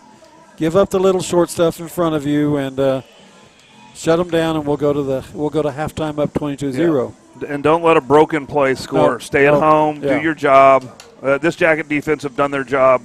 Been very good about being in the right place when they're supposed to be. Yep. And looking out there right now into the lights, it looks like God is still washing all the cars in the neighborhood. Although it does look like the wind has died. So the rain was going basically at a 45-degree angle pretty hard, and now it's going straight down. I would say the wind is now 0 miles an hour. Would that be no wind? Well, I mean, it depends. At 0 miles an hour? I mean, I guess that would be no wind. Well, I'm sure there's a nautical term for it, which would be appropriate. Let's see what the nautical term for 0 miles per hour is. let me call into my local weatherman. He says the wind is at 2 miles an hour, gusting to 3. Gusting to 3? Why? Yeah. I haven't seen a gust in a while. All right, Yellowjackets, here you go. 3rd down and 6 when play resumes. 50 seconds left, and Putnam City's out ready now to snap the ball. Yellowjacket defense is in order. There's the snap. There's a look. It's gives the running back. He tries to run up the middle, and he's going to get to the 31. He's going to pick up the first down as number 44, their running back. And I'll give you his name, Tajay McCoy. He's a senior, 6'3", 250 pounds. So you got 250 pounds running right at you. And he gets ahead of steam. Man, they're just going to run it there right it up is. the He middle. runs it to the 35, pick up a 5 yards on that run. Clock running down to 30 seconds left. 2nd down and 5. Ball at the 35. And they probably won't even snap the ball. There's 24 seconds left in the play clock. 31 seconds left in the half. They're lining up like they're going to. They look like they want to run it. There's the snap. There's the look. He wants to throw it. He's going to throw deep. He's going to throw it deep, and he's getting chased. He throws it out here, and it's out of bounds. Incomplete with 7.8 seconds. So it's going to be 3rd down and 5. The ball in the 35 with 7.8 seconds left. That's not very much time, except if you're on a bull and you're trying to ride it for 8 seconds. Then it seems like that's maybe all night long. 7.8 seconds. Okay. So according to the Googles, one of the terms for no wind would be tide over. So the Pirates might say it is tide over. There's that big running back, number 44. He gets loose. And he crosses midfield out to the 48-yard line. They got 1.4 seconds, which will start as soon as they get this ball placed. Timeout, Putnam City. Sure. With 1.4 seconds. Okay. They're going to make something happen. All right, just played.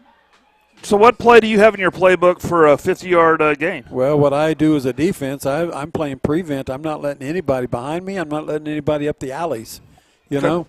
And on offense, you got the Hail Marys. All you got, throw it up and hope, because you don't care if it gets intercepted or not. Well, we did have a pick 6 last week. Now the quarterback will be the only one that gets upset if he throws it up and it gets intercepted, because that goes against his stats. Oh, no, of course, all your fantasy high school players. Oh, that's true, yeah. I'm not sure if that's a thing, but if it was.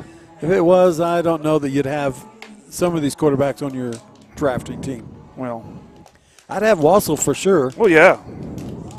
And I would have picked up a tight end this week. I would have picked up Connor Stover. Oh, yeah. Oh, yeah, it'll be a good one. So I'd probably have Kiefer.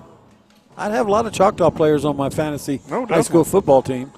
as they put some points up. Of course, yeah, I think everybody picked them up last week, so they're on their team this week. think so you're right. They might have missed the bus on that. Yeah.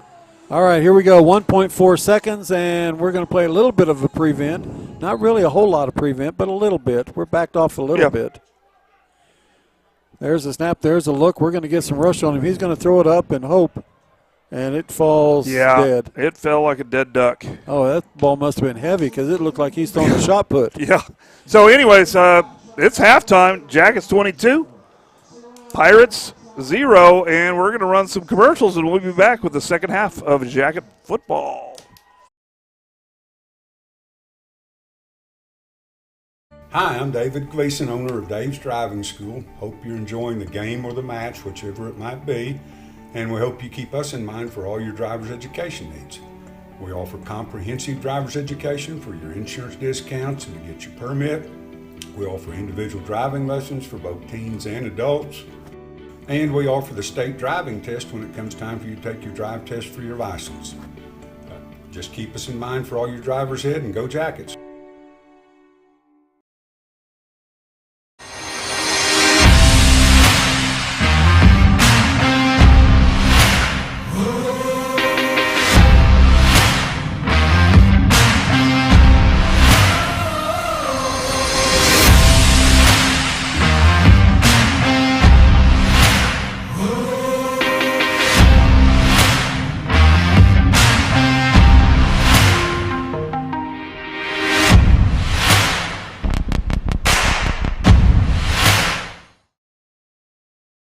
If you've lived in Oklahoma long enough during storm season, you know that the storms bring lots of hail damage to your roof.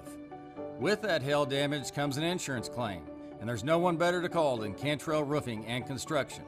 Since 1987, A+ Better Business Bureau rated, state licensed, bonded, and insured, our full-time staff takes all the stress out of an insurance claim or any project. From roofing to remodels, we do it all. Call us today for your free quote. And always remember, got hell, call Cantrell, 642-8558.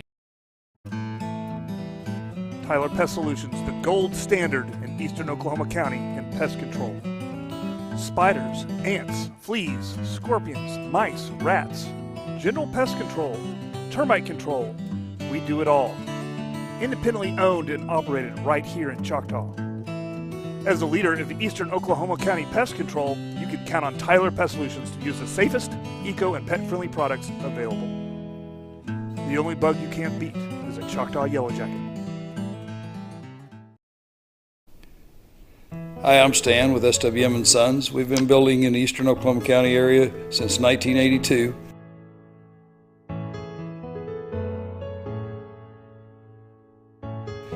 We can help you with the plans from start to finish, or just use the ones that you have. We'd be happy to build on your land or ours. We have subdivisions, or just build on yours. Give us a chance to earn your business today. Thank you.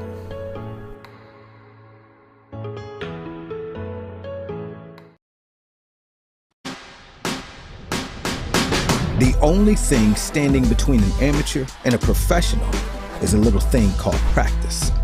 To turn a passion into a career, you got to get hands-on, put in the hours, hone your skill, and train like tomorrow depends on it.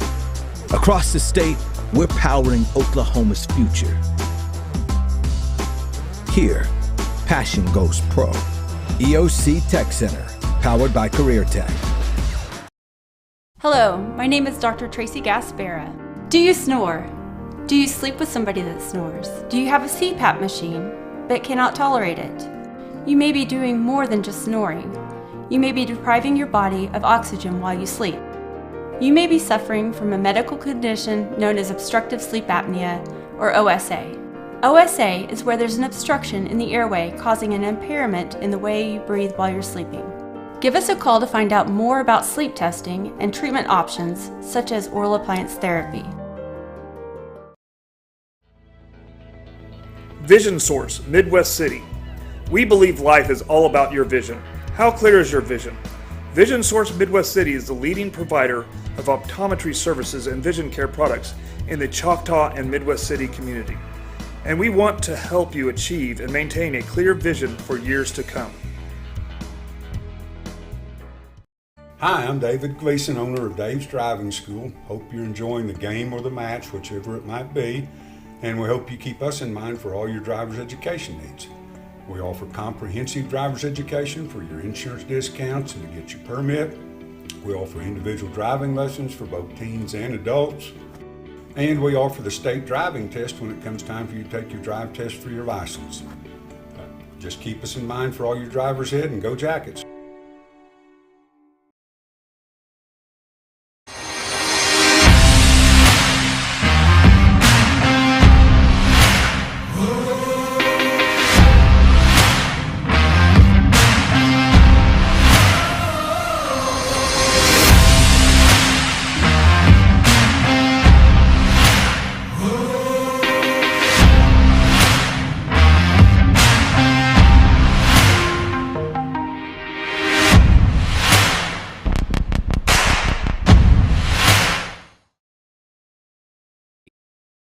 If you've lived in Oklahoma long enough during storm season, you know that the storms bring lots of hail damage to your roof.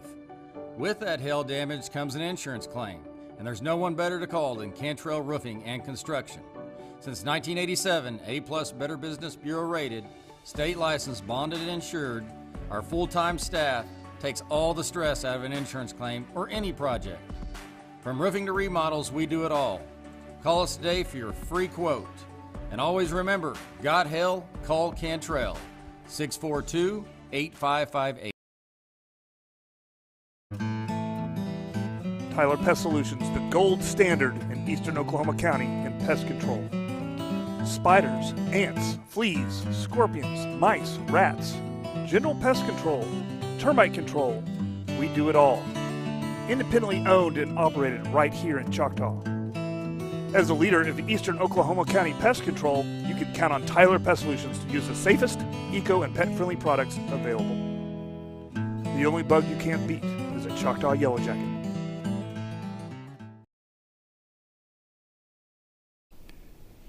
Hi, I'm Stan with SWM & Sons. We've been building in the eastern Oklahoma County area since 1982.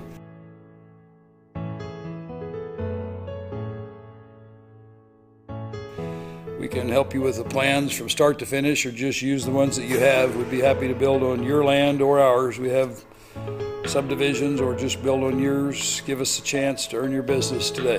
Thank you.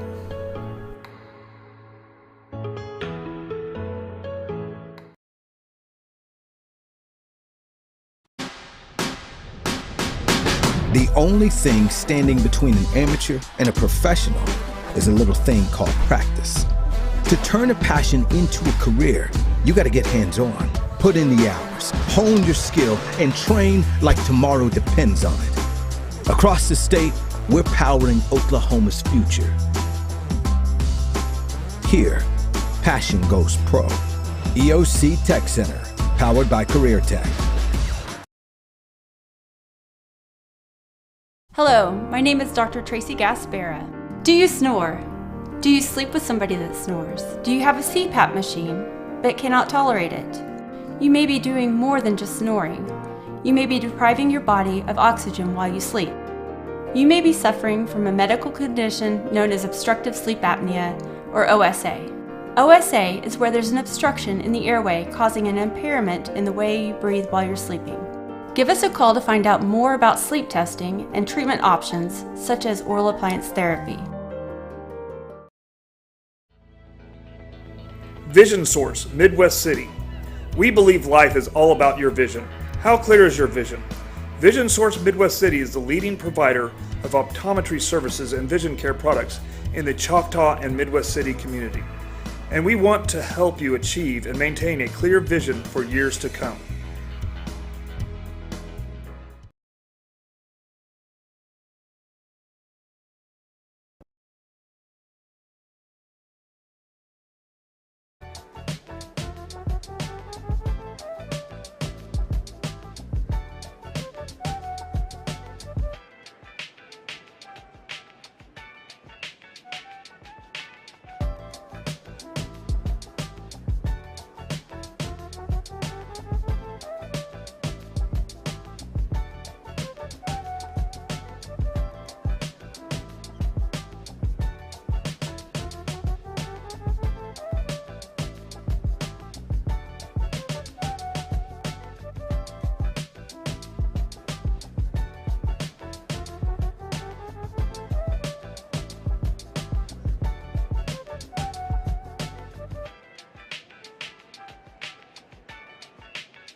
All right, we're back. We're back. We're ready. We're watching a little of the Putnam City Band, and we're ready for some stats.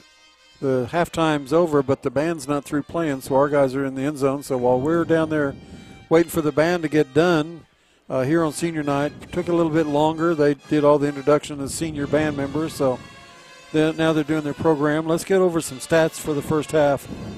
Let's talk about Putnam City. Putnam City on the ground tonight, 26 carries for 79 yards. 6 of those were tackled for losses. In the passing game, they were 2 of 11 for 8 yards through the air. 1 interception and 1 fumble, 2 turnovers. Putnam City had 5 first downs, had 5 penalties for 35 yards. So Putnam City tonight, 79 yards on the ground, 8 yards through the air. So in the first half, 87 yards of offense for the Putnam City Pirates in the first half. For you Yellowjackets in the first half, Yellowjackets run the ball 5 times for 53 yards. The biggest gain, 45 yards by Latrell Ray. He's the leading carrier on the ground with 49 yards. Hard yards. 49 hard yards. Through the air, Steele Wassel, 8 of 15 for 195 yards. 3 of those being touchdowns, a 9-yard touchdown to number 81, Connor Stover. And the touchdown, and we'll go over the touchdowns here in a minute. Let's get the stats on that. 195 yards, and the leading receiver is Connor Stover. He had a catch of 9 yards, a 2-yard conversion, a 31-yard pickup, and a 19-yard pickup.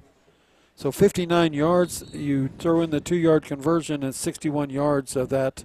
The leading receiver, number 81, Connor Stover.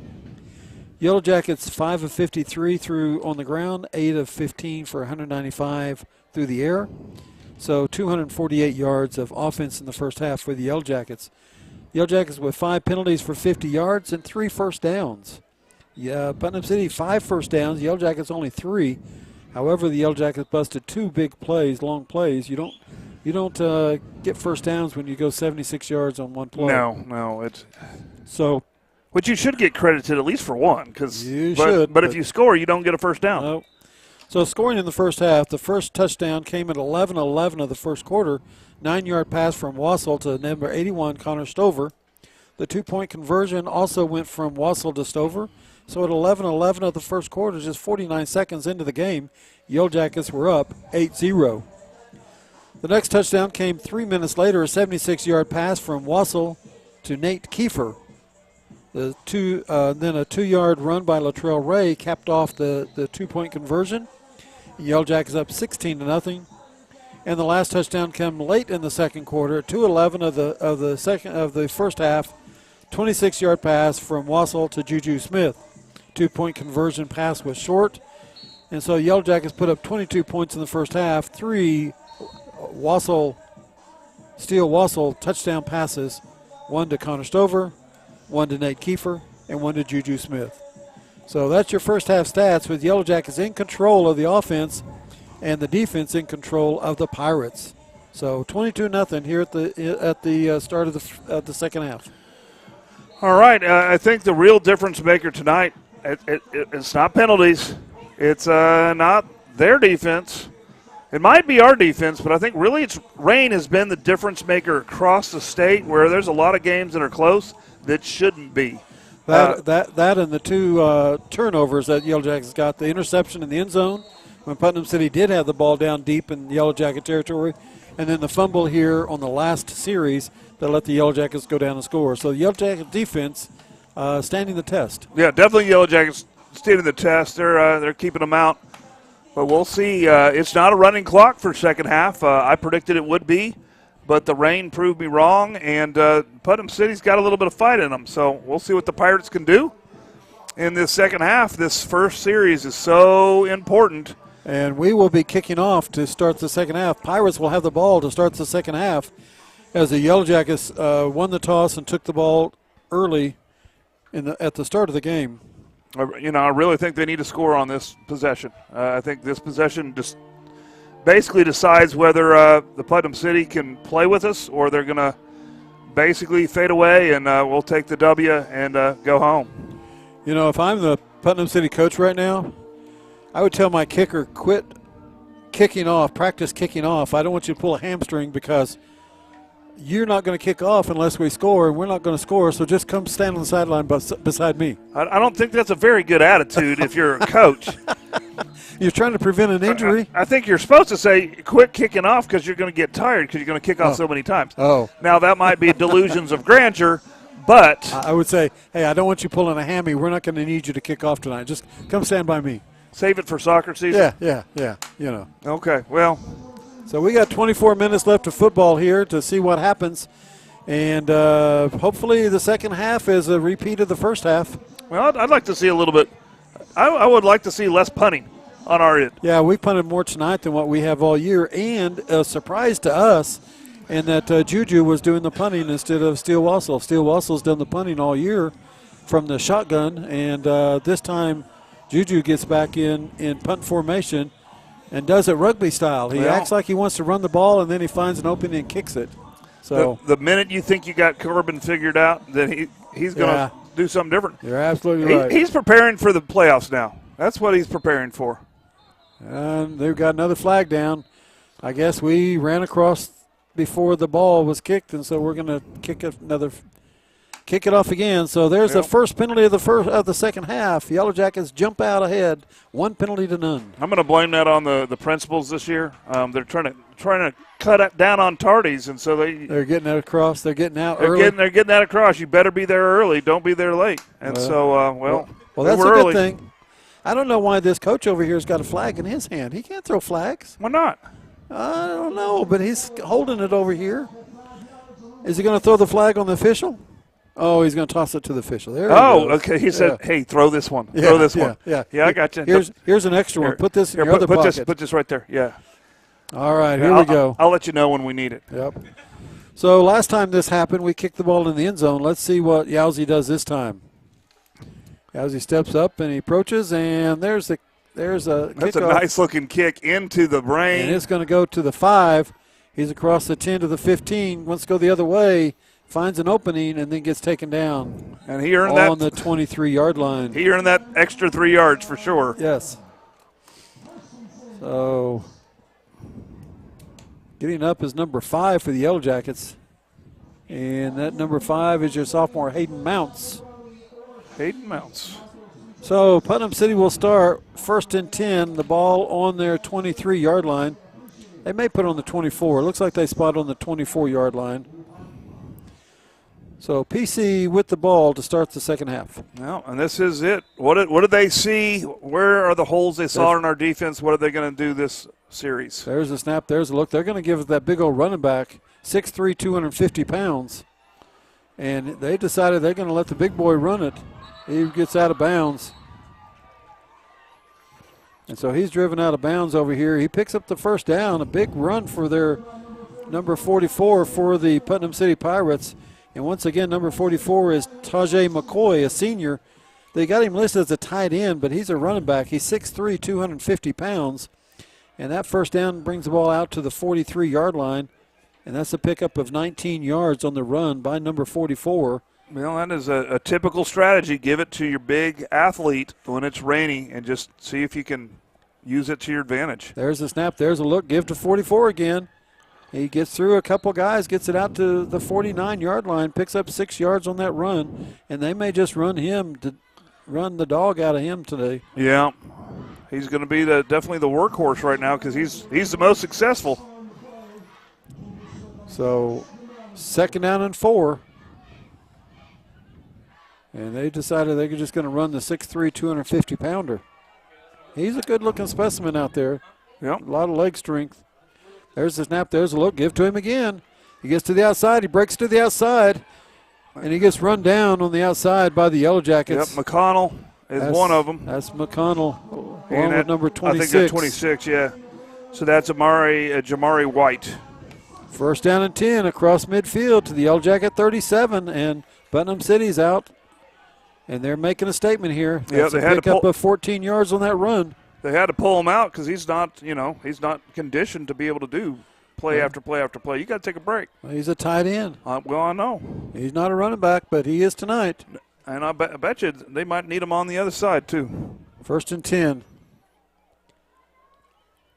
There's a call. There's a look. There's a give to their running back. And he gets about 3. Yep, he just squirted up through that line. Found a tiny little hole. 2nd down and 7. Big old 44 back in. What's 44's name again? Number 44 is Tajay McCoy. McCoy, all right. So they're going to give him 2 yards on that. I gave him 3. We're going to give him 2. The ball spotted right on the 35-yard line. You need to stop giving away yards. I know it. I'm being generous tonight.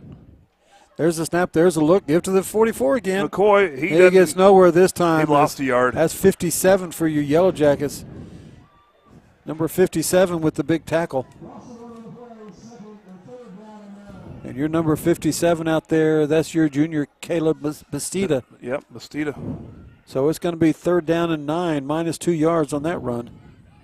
Oh, and there's going to be a 5-yard penalty for the Yellow Jackets. So it's going to be 3rd down and 4. They're way behind the chains in 3rd down and 9, and we give them 5, 3rd down and 4. Yeah, they're bracing themselves for 44 busting through. And, yeah. So here's their call. That rain has not slowed down or stopped. It's still falling. Every single person down there is soaking wet. 30 seconds still on the play clock. Boy, it's been a long time. It's been a long time. There's the snap. There's the look. Give. No, fumble on the ground. We get it. Nope. Oh, I don't know if we got it. I don't think we got it. I don't think so either. They got it. They got it. Wow. It is very slippery. Ball back to the 42-yard line. It's going to bring up a 4th. Basically, that goes as loss of yards. It's what, a 4th and 15? 4th and 16. 16. It's 3rd down and 4. They lost 12 yards. And they're sending out their punt team here. You know what? Down 2 scores. You don't want to give the ball at midfield. I guess they're down 3. I guess they're down 3. Yeah. But they don't want to give the ball to the Yellow Jackets at midfield. Down 4 would really put them behind in a bad shape. Right now, Juju Smith down at his 10-yard line, and this punter has got a good leg. He's got a good opportunity to pin us deep. He's probably going to do an angled kick here and try to get it inside the 10. There's a snap. There's a look. There's a kick. He kicks it high and That's deep, too good, I think. And into the end zone it goes. So it comes out to the 20. Flag down on the 24. That's usually in the holding area, but I'm not sure why anybody's holding there. I'm not either. Ball goes into the end zone in the air.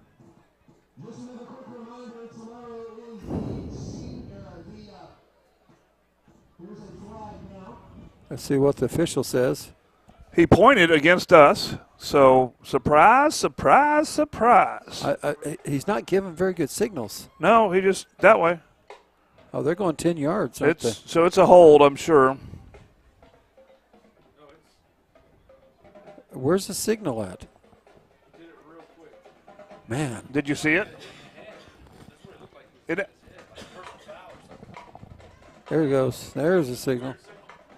1st and 10, Yellow Jackets from their own 10. That's loss of down. But the first signal is what we need to know. This just means that the down counts. 1st and 10, ball on the 10.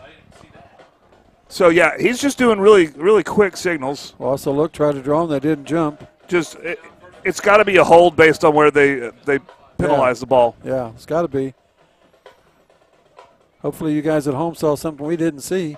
Well, there's the snap. There's the look. It's give to Latrell Ray. What a Latrell hole. Ray up the middle, and he's going to go down the sideline. He's going to use his speed. He's going to juke around a guy, juke around another one. He gets pulled down at the 42-yard line. So that's going to be 48-yard run by Latrell Ray, and there was a huge hole right there. I think that just put him over 100, didn't it? Yes, it did. So it's 1st down and 10. Ball at the 42-yard line of the Pirates. What a run by Latrell Ray. Around the right side, off the right side, we're going to get the names of these guys out there blocking for him here in just a moment. Empty. Give that line some credit. We're going full man. They're bringing everybody, and they get him that time. Yeah, he's got to get rid of it fast when they're bringing everybody. Yep. There's too many people for us to block. Now, they didn't even have a safety in the game. They didn't even have a safety back there. So for you Yellow Jackets up the middle, 52 is Cody Vogler. Number 76, that's going to be Jaden Millsap. Third down from the 50. That's a loss of 8. Third and 18, or second and 18. They're not sitting quite as many this time.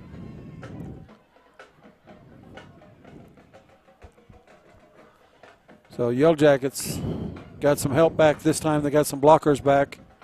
There's a snap. There's a look. There's a give to Latrell Ray again. Makes a motion, gets the motion, sidesteps a guy. And, man, he is quick as he finds a hole and goes north and south. I guess today it's east and west.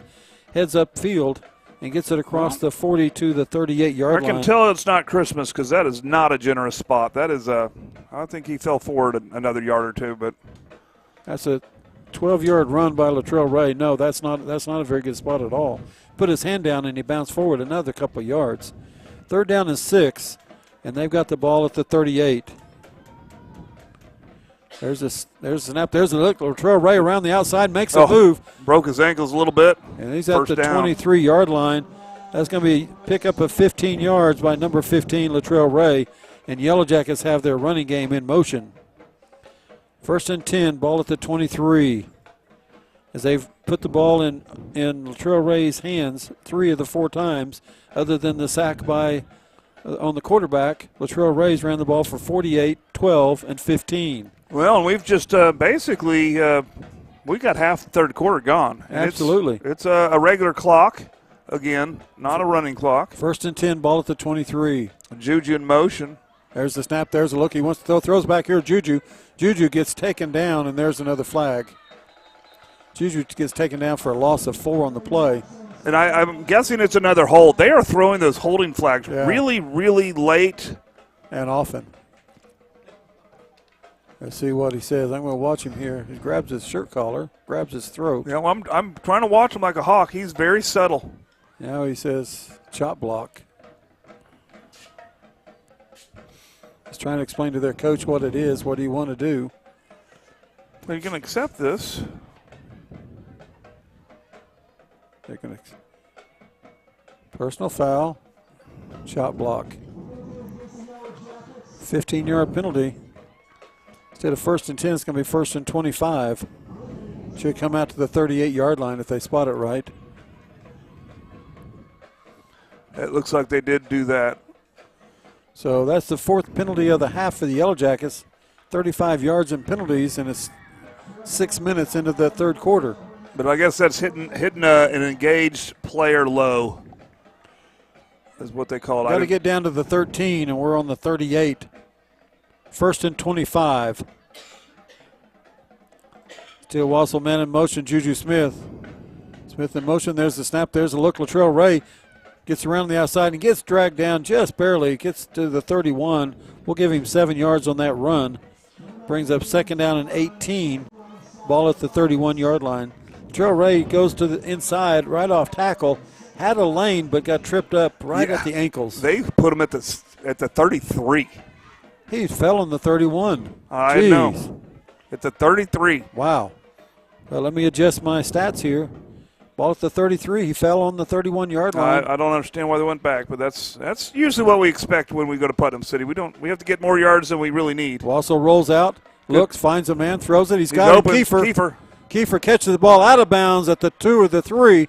See where they spot it, and that's Nate Kiefer. That's going to be at the 2-yard line. And that's going to be a 31-yard pass to number 22, Nate Kiefer. Kiefer's caught everything thrown to him. He has good hands. Everything thrown his way, he catches. So first and goal, Yellowjackets, ball at the 2. Yeah, Kiefer's having another heck of a game. Man, he's fast and he has great hands. They found a great receiver in that sophomore. There's a give to Latrell Ray. Latrell Ray's not going to get in the end zone. He's going to get probably back to the 3. The ball came out, and it's a Pirate ball. I didn't see the ball come out, but I saw the beanbag. So Yellowjackets turn the ball over, their first turnover of the game. The good thing about it is they turn it over at the 3-yard line of the Pirates. So Pirates have 97 yards to go. The bad thing is that they're getting ready to tack on another score. Yeah, although back on the positive, we're about to see the best defense in 6A2 football out on the field. Absolutely. First and 10 for the Pirates, ball in the 3. And here comes 44. And so you're going to get a dose of 44 on the ground. And they're going to need him to get out of the shadow of the end zone. If I'm middle linebacker, if I'm outside linebackers, I'm watching 44 because he's going to take you to the ball. He will. So let's see what to do. He sets up in his end zone. There it is. Give to 44. Goes up the middle, and he keeps going across the 5 to the 7. Yep. So he's going to pick up 4 yards on that run. He didn't trust his hole, and he turned it back inside, and there was nothing there for him, really. Ball on the 7. They got a man down. They do have a man down. Is that the running back? Well, yeah, I think it is. It is their running back. So they're going to go out there and check on him. He's going to get up. There's a lot of wet fans with umbrellas and ponchos, which is good to see. They're still here. They are still here. So it's an injury timeout on the field. The running back, number 44, for the Pirates. And again, number 44, he is a senior. He is a load. Taj McCoy, 6'3", 250 pounds, tight end and defensive lineman. But tonight, he's running back. Yeah, well, I mean, if you're good. He jogs off the field. He's okay. Yep, that's it. He's just tired. Yeah, well, tired, cramps, it still happens. Oh, wait a minute. Wait a minute, what? Let's see. Okay, well, he's going to go over there and look at the cheerleader and get some sympathy. Okay, he's okay. All right. Yeah. He waved to her, and she waved back at him. He says, I'm okay.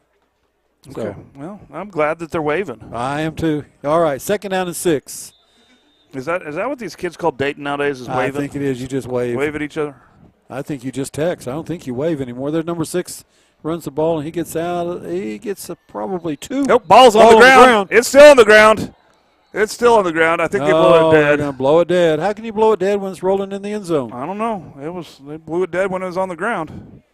They're going to call forward progress stopped. At the 9-yard line? Okay. That's not where I saw the ball. No. I saw the ball back at the 5-yard line. So we'll give them 2 yards. 3rd down and 5. They're going to, He didn't go. They're trying to RJ do that hard didn't count. go. 9 seconds on the play clock. They're going to make something happen. RJ stopped. Yep, he's got pretty good discipline. There's a snap. There's a look. There's the give. He comes to the outside. We come up and we seal it off, and he's tackled at the 14, and it's going to be close right at to the line. First down. He's right at the line. And they probably will give it to him based on where they're spotting the ball. Yep, they waved it. Yeah. Although if they place it on the 9-yard line, he didn't get it. Well, it's on the 14. Yeah. So 1st and 10, they pick up a first down, and he just barely got there. Yeah, they had to get past the 14 to get the first down. They placed it on the 14, give him a first down, but it is what it is. There's a snap, there's a look, there's a give to the running back. He's taken down in the backfield by R.J. Jackson. R.J. Jackson takes him down on the 10. That's going to be a loss of 4 on that run. And the running back in the field in the game right now is number 6, Rylon Basco. He's a 6', 175-pound senior. They list him as a wide receiver and defensive back, but right now he's a running back. I mean, you just put your athletes, you do whatever you can with them. 2nd down and 14, ball on the 10. They technically have an opportunity to make a statement here, and they're going for it. So 2nd down and 14. There's a snap, there's a look, there's the give, and we're in the backfield, and that's McGrew. That's McGrew. McGrew takes him down at the 6. He was back there by the time the handoff was there. And so he said, remember when you had the ball back here? That's where the ball should be. That's a loss of 4 on that. Yeah. So it's 3rd and 18. Ball's on the 6. They placed it on the 6. I think he went down on the 3, didn't he? He did, but his feet was on the 6 when his shoulders ended up on the 3. McGrew hit him that hard. Okay. So 3rd and 18. That's when you get knocked into next Tuesday, and it's Monday. Absolutely. There's the snap. There's the look. Quarterback wants to throw. He's going to throw it up, and he throws it deep, and it's incomplete as we had him covered.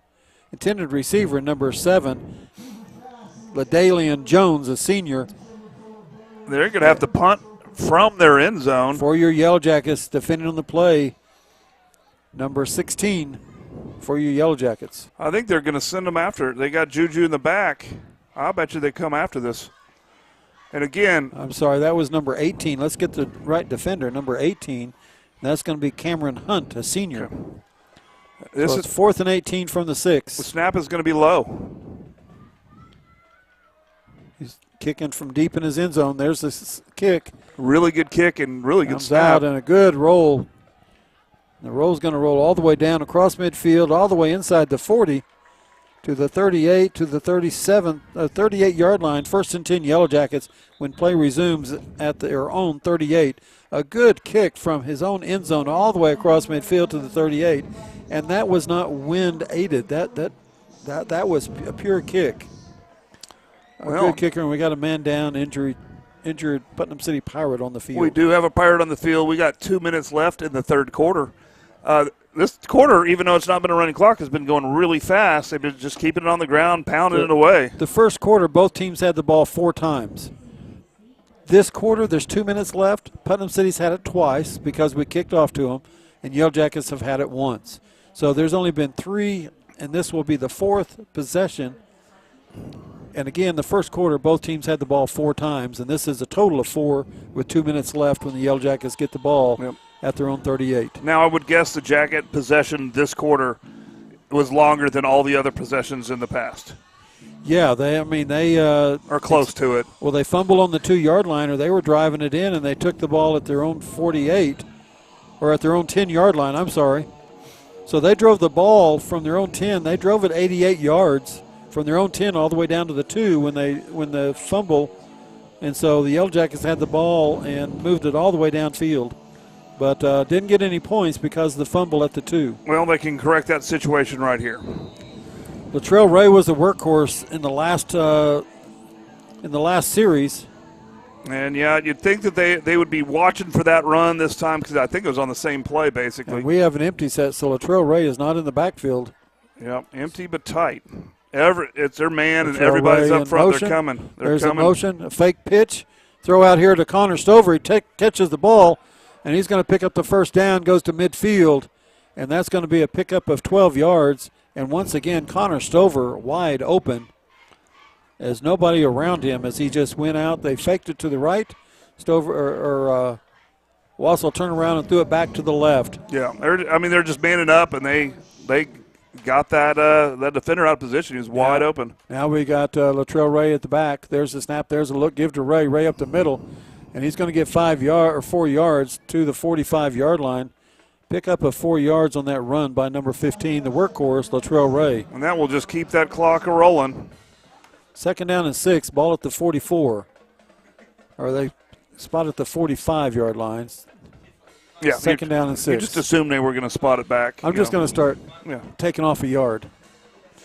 That's what Latrell Ray, the single back. There's the snap. There's a look. Give to Ray again. Ray up the middle.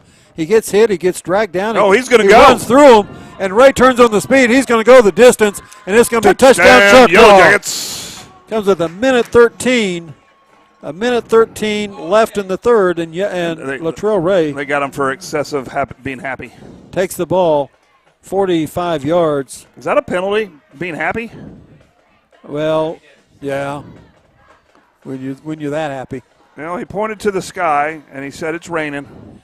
45-yard touchdown run by number 15, Latrell Ray. And maybe he said it's raining touchdowns, and that's not appropriate. I think that's what he was saying. Well, it is raining touchdowns, So that comes at 1:13. They'll take that on the kick for sure. They will have us kick off from the 25. Yep. So we're gonna Yowzy's going to kick it this time. I think this is the first time Yowzy's kicked the extra point. A sportsman-like Choctaw. It'll be assessed on the kickoff. I got that time. The official got it right. I saw his motions. So Tommy Yowzy out here. The official's got to get back under the goalpost. They do. Coach was asking him why the flag? What's the flag for? You know. I mean, he pointed to the sky. He did do that. They were offsides. They were offsides. That'll cost them. See, why can't we take that off the kickoff? We should be able to. Now we're going to go for 2. We're sending out a new crew. Yeah, let's go for 2.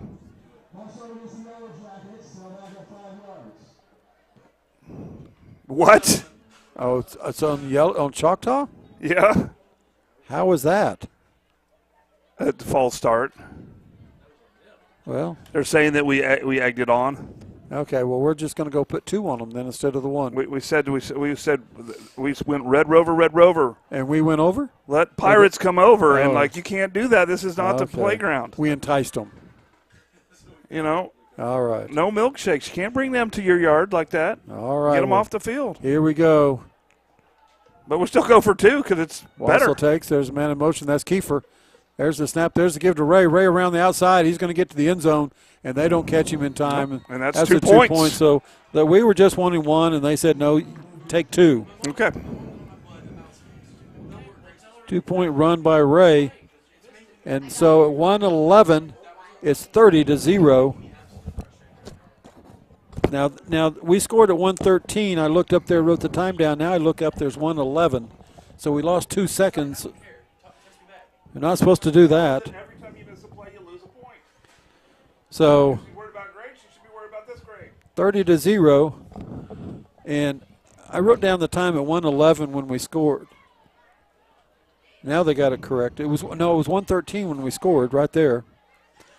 And now after the 2-point conversion, there's 1:11. They ran the clock for 2 seconds. I don't know why. That's fine. They're not supposed to run the clock No. on an extra point. No, that's fine. I think some people will just want to go home.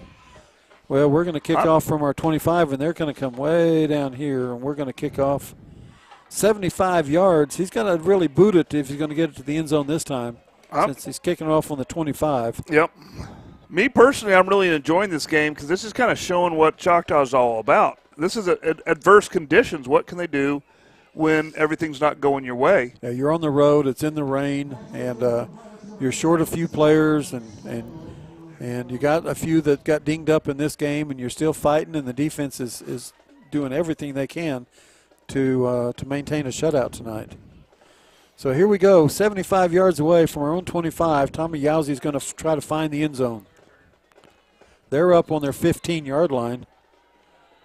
Yeah, we'll see what Yowsey can do. And he's gonna kick it high, and they're going to catch it on the 22, across the 30, across the 35, the 40, and he gets taken down by number 47 for your Yellowjackets. Yes, number 47. That is Boren. That is Boren. Wayne Boren. He's a sophomore. Sophomore saved the touchdown as he was on his way.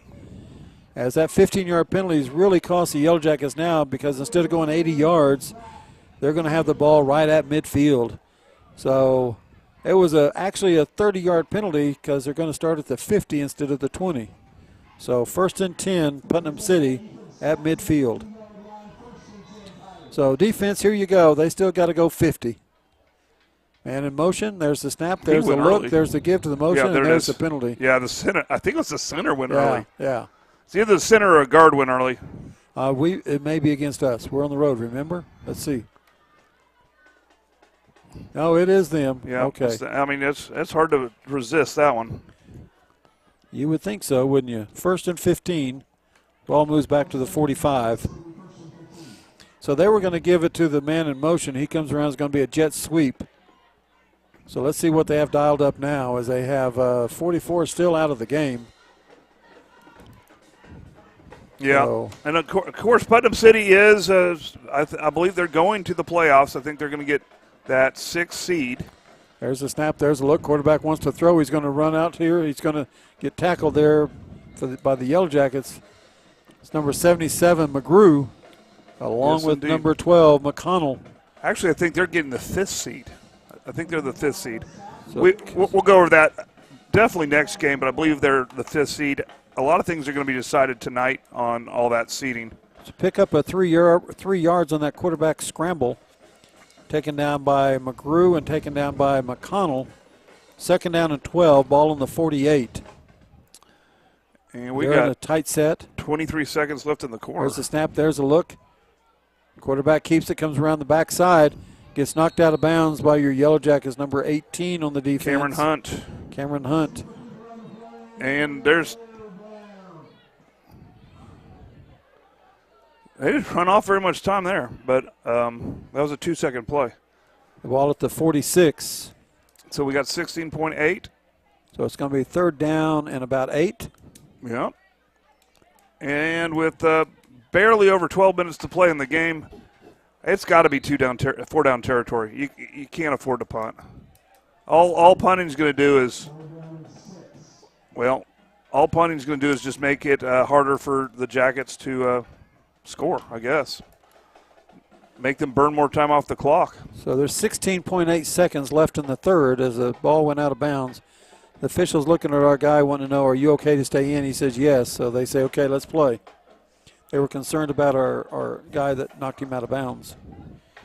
There's the snap. There's a look. Quarterback backs. He wants to throw. He's getting pressure on him, and he gets smothered, and there's a flag. And that should be the holding area. But is that against us for tackling their quarterback? Yeah, probably. But it should be the hold.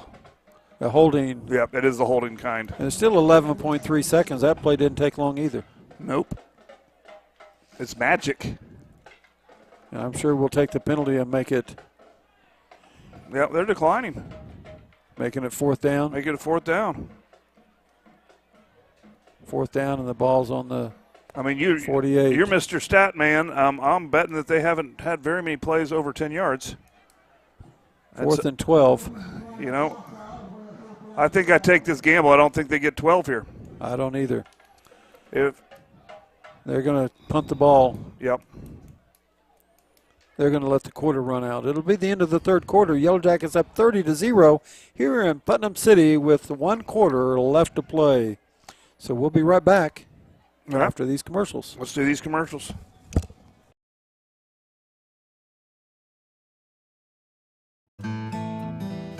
Tyler Pest Solutions, the gold standard in eastern Oklahoma County in pest control.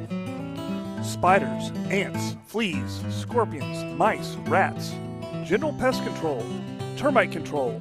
We do it all. Independently owned and operated right here in Choctaw. As a leader of eastern Oklahoma County pest control, you can count on Tyler Pest Solutions to use the safest, eco, and pet-friendly products available. The only bug you can't beat is a Choctaw Yellowjacket. All right, we're back. They're about back. We're back. We're back for sure. I really enjoy their scoreboard. They've got a video board that is really nice up there as they here in Putnam City, and hopefully one of these days we'll get one of those video boards at our site. So it's nice. You can run your commercials up there. You can showcase the kids. They don't do any of the play-by-play stuff here. They don't show any playbacks or anything like that, like some stadiums do. But like right now, they're showcasing the cheerleaders and their kids, and it's a good thing to have. So hopefully in the future, Yellowjackets will add that to their stadium. I do indeed hope so, but you know those are usually purchased by local businesses and stuff like that. So you think? Yeah. Okay, local businesses, there you go. You know, it's not coming out of the textbook fund. Oh, it's not? No, it's not. Okay. Some people think that, but it's not. It's, we got to buy the textbooks first. Okay, Juju Smith back to receive the punt, and this guy really punts the ball well. Juju at the 20, I guarantee it's going to go over his head, probably to about the 10. There it is. No, it's short. Yep. And he's going to get the bounce. That's the goal. And it goes down. Get away. Well, we're going to get it on our 3-yard line. Okay. What a punt. 97 yards. 97, the cloud of dust, and run some clock, and 11:45 left. And things are looking good. Things are looking good. So. But it's still a competitive game, which is a good thing. We need that. Ponca is the real deal. Of course, we're playing Ponca for senior night right there at Bill Jensen Field in Choctaw, America. That's going to be a good time. And we'll be on tonight at 11 on 107.7 to recap this game with the folks around the state. As once a week we get a call and we go on live radio on the franchise and talk about the Yellowjacket football for a few minutes. That's cool. That's a cool deal that you got going on. So that'll come at 11 o'clock tonight if anybody is out there tuning in, driving around. Here are the Jackets. And a throw out of the shadow of Zinzo is caught. Complete. And he turns it up, and that's number 6, Juju Smith. He runs out at the 25-yard line, And the ball comes from the 3 out to the 25, and that was a pass to Juju Smith. Caught it in the end zone, turned the corner on the left side, and took it all the way across out to the 25. So referees get a lot of complaints from all kinds of people, but I just saw this back referee right here. You can't see him on the camera, but he sprinted over to the sidelines to make sure that nobody hits on our player, to make sure the players stay safe. I appreciate that's what you want out of a referee is to keep these kids playing ball between the whistles and keeping them safe. I appreciate that. That and their coach grabbed Juju as he was coming out of bounds so he wouldn't hit hard. So I appreciate that. There's Latrell Ray up the middle for 2. We disagree with calls sometimes, but I'm going to point out that referee was there for the kids and there for the players, and that's why we appreciate especially referees like that. Absolutely. So a 2nd down and 8, ball on the 27. That was Latrell Ray on the run, picked up 2 yards. 11 minutes left, 4th quarter. Yellowjackets may be tired. They haven't played 4 quarters in a few weeks. There's the snap. There's a look. Give to Latrell. Latrell takes it up to the 30. It's going to pick up 3 yards. Going to bring up 3rd down and 5. Ball on the 30-yard line. And the Yellowjackets, this is the first time in a few weeks that they've actually been playing in the 4th quarter. Yeah. So our guys are getting a full game worth of work tonight. Which is good. I mean, you want your best ball ready right when the playoffs start. And there's an official timeout. We've got an injured player on the field. It's a Yellowjacket player down at the 30-yard line. So the officials have called a timeout. Yeah, let's look at all the people in the stands while they're taking care of our player. And our cheer and our palms here. Let's get the cheer and palm Cheer instead. and palm have been in the rain all night long, cheering on the team, cheering in the fans, and supporting the Yellowjacket football. So what a commitment by those guys to be out here in the rain here on a Friday night. Looks like a cramp over there as they're working on the stretching the toes and this is weird conditions to play in. It's rainy. It's a little bit cold. He's up and headed off the field. So all right, good deal. We'll get a little bit more football in here with 10:33 left to go. 3rd down. The ball's on the 30, and the score is 30-0 Yellowjackets. 3rd down and 5 for the Yellowjackets. And number 34 is in the backfield for you Yellowjackets, and that's Ross Griggs. Griggs comes into the backfield. Latrell Ray goes out. Yeah, the Pirates are definitely going to need to steal some points here if they're going to stay any longer. There's in this game. A look. He wants to throw it. He throws it, and it's complete. Good catch. Good catch. And we're going to get a number, and that's going to be Will Smith. Will Smith out to the 40. That's going to be a 10-yard pass to number 20, and Will Smith has some good hands. Yeah, he caught it, and then the defensive back hit his forearms as hard as he could coming down. That's legal. And Will Smith still held the ball. So absolutely, and he caught it over his shoulder, so that was good as he had a step on the defensive back. And what a pass by Wassel as he laid it right in there for him. So there's Wassel, looks, gets the signal. There's the snap. There's a look. He keeps it, turns the corner, and he's going to get about 7 yards on the play. And that's where Wassel's dangerous. A lot of times we don't see him run, but he is listed as a dual-threat quarterback and is being recruited as a dual-threat quarterback, and so he'll make you pay.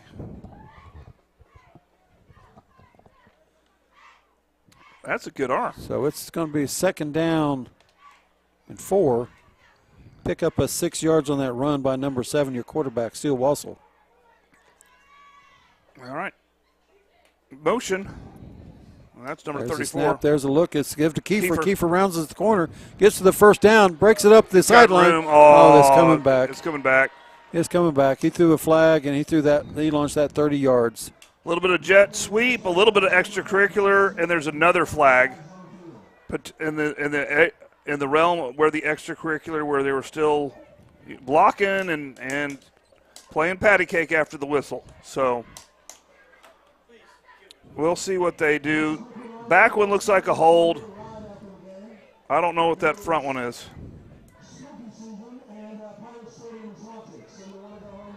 Holding. Holding Choctaw. Declined. Personal foul.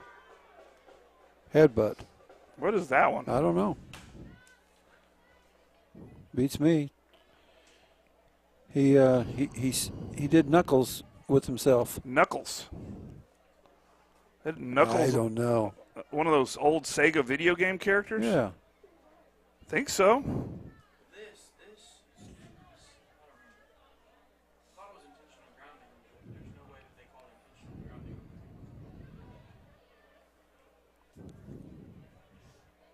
I'm looking that one up.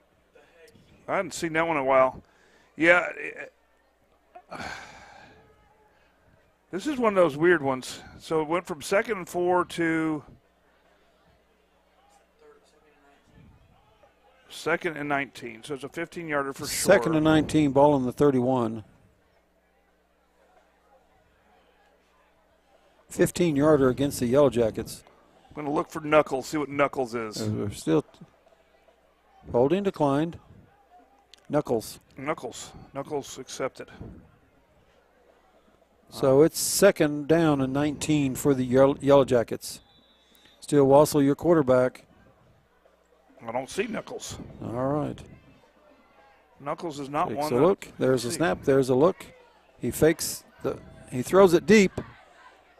And it's caught. Wow. And it's caught. He went up and caught the ball. The Yellowjackets. Guess it doesn't matter what Knuckles is now. And that's going to be Smith. Will Smith again. 1st down and 10. And the ball comes to the 36-yard line. That's a 33-yard pass to number 20, Will Smith.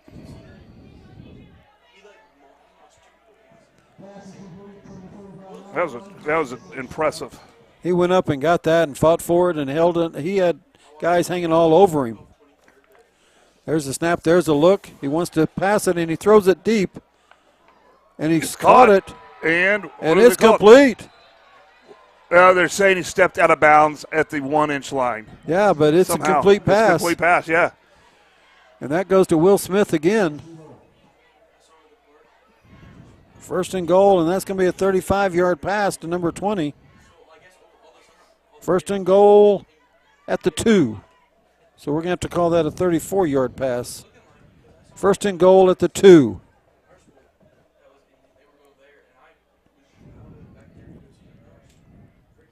There's the snap, there's the look, there's the give. Just shy. No gain, and that's the trail. We started what, on the 3-yard line? Was that where we were? 2-yard line? At the 2. 2nd and goal from the 2.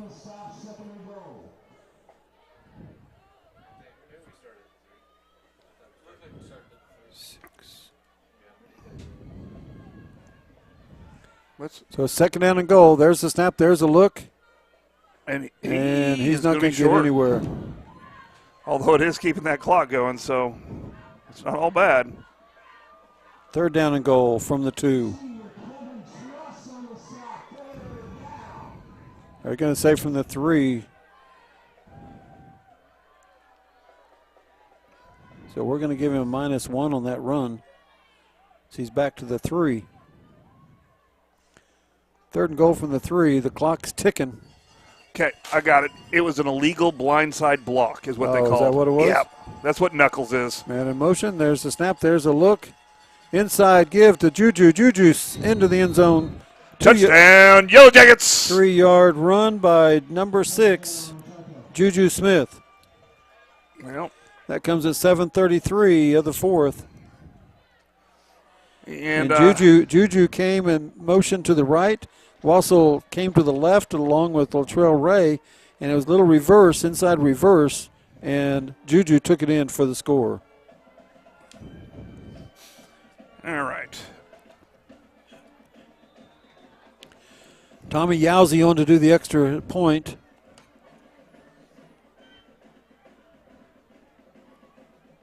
There's a motion penalty. We twitched our hiney, and they caught it. We didn't move. We just twitched our hiney. We just twitched our hiney? Yep. It's going to cost us 5 yards. Well, that's not good. So we'll add that onto our penalty ledger. We're leading in yards rushing, yards passing, and yards penalties. Well, that's probably true. No, just in, what's the Pirates' favorite letter, do you know? 25-yard extra point, and it's good. It is good. I don't know.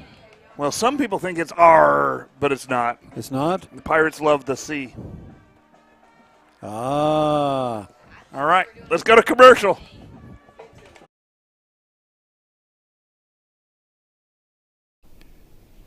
Hi, I'm Stan with SWM & Sons. We've been building in the eastern Oklahoma County area since 1982.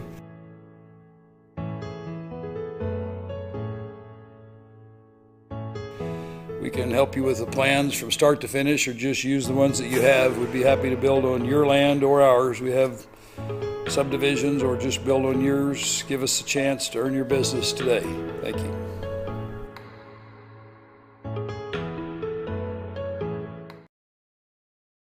We're back. All right, I want to highlight our offensive line tonight that's been providing the blocks up front. Number 51, sophomore Mason Tyler in on that last drive. 54, sophomore Josh McGinnis. Number 58, senior Gabe Gaines. Number 62, senior Micah Tarbell. And junior number 76, Jaden Millsap up front protecting the quarterback and opening holes for our guys. So Yowzy now to kick off from the 40 from the normal spot. And so this one should take it back into the end zone. So they should be starting at the 20. So let's take a look. It's still raining pretty good. Yeah. And the wind is in his face. As you can see, the rain coming right into their face. And that's a low squibber, and that's going to go out of bounds. Yep. So that'll come out to the 35. Yeah. Either that or they'll have us re-kick it. That was like kicking a rock. That thing was probably cold and heavy. Hey, let's get someone with a shot at the lights again so we can see the rain.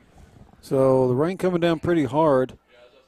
First and 10 Pirates at the 35. And if you're a Pirate right now, there's the and rain right you're there. Putnam City with 7:33 and you're down 37-0, you're just trying to get some points on the board to build towards next week. And if you're the Yellowjacket defense, you're looking for a shutout. I believe this will be the first shutout. No, we shut out. It might be the first shutout of the year. Well, yeah, I have to go back because really we shut out some other teams. But yeah. But late, they scored late. So, all right, here it is, 7:33 and first and 10 from their 35. There's a give, there's a pitch, and there's a tackle by your Jacket number 27. Because that's a loss. So it's a pickup of one. And I've talked to the coaches, and so have you, but they would rather play a bunch of players and give them experience than protect a shutout. Absolutely. You know, they want the shutout, sure, but they're going to let other players protect that shutout. So, and with the 15-point bonus for your, by winning by 15 is all you can get. We have that in the bag as well. Right, and at this point, if we just finish this game right here, we are district champs. No matter what we do next week, we have enough points to beat any tiebreakers, even if we lose by 15. There's the snap to running back number 44 again. It'll be 3rd down and 2, and he picks up 7 yards on that run. So 3rd down and 2, and the ball's at the 43. McCoy, the ball carrier. There's a quarterback keeper. And he's going to get the first down at the 45, 2-yard pickup.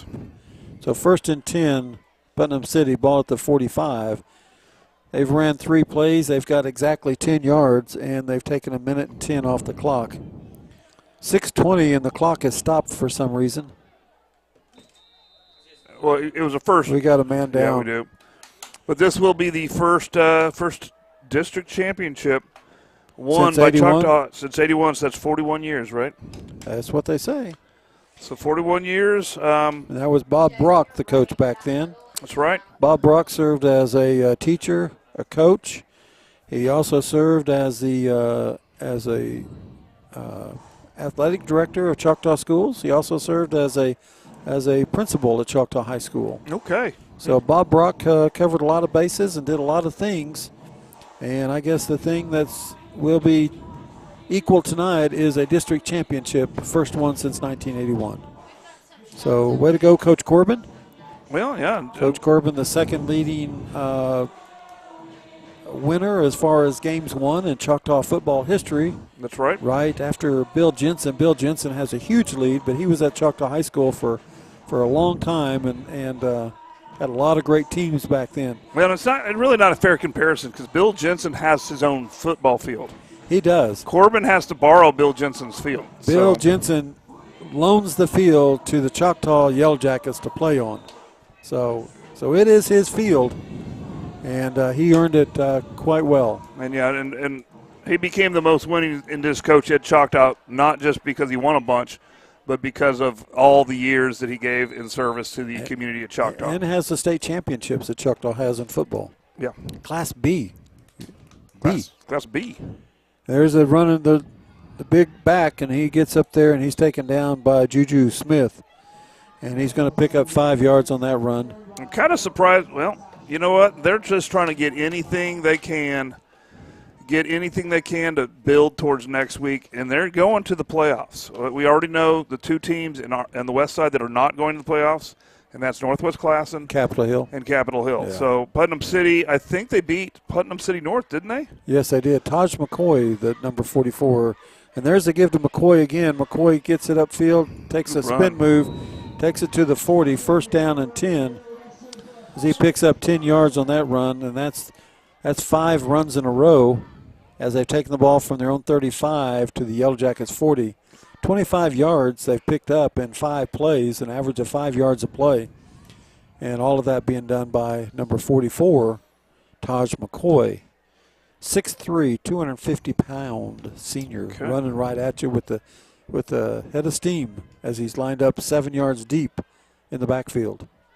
There's the snap, there's the look, there's the give to McCoy. McCoy just takes off and runs it. This time he's going to get 1. No, he's going to get 5. I'm sorry. Yeah, he's going to get about, yeah. Gets that 5-yard average, second down. I think they gave an extra yard for running hard. Well, I'm going to take 1 away from him. The ball is on the 44. We're going to give him 6. He earned it. Second down and 4. Ball at the 40. Ball at the 34.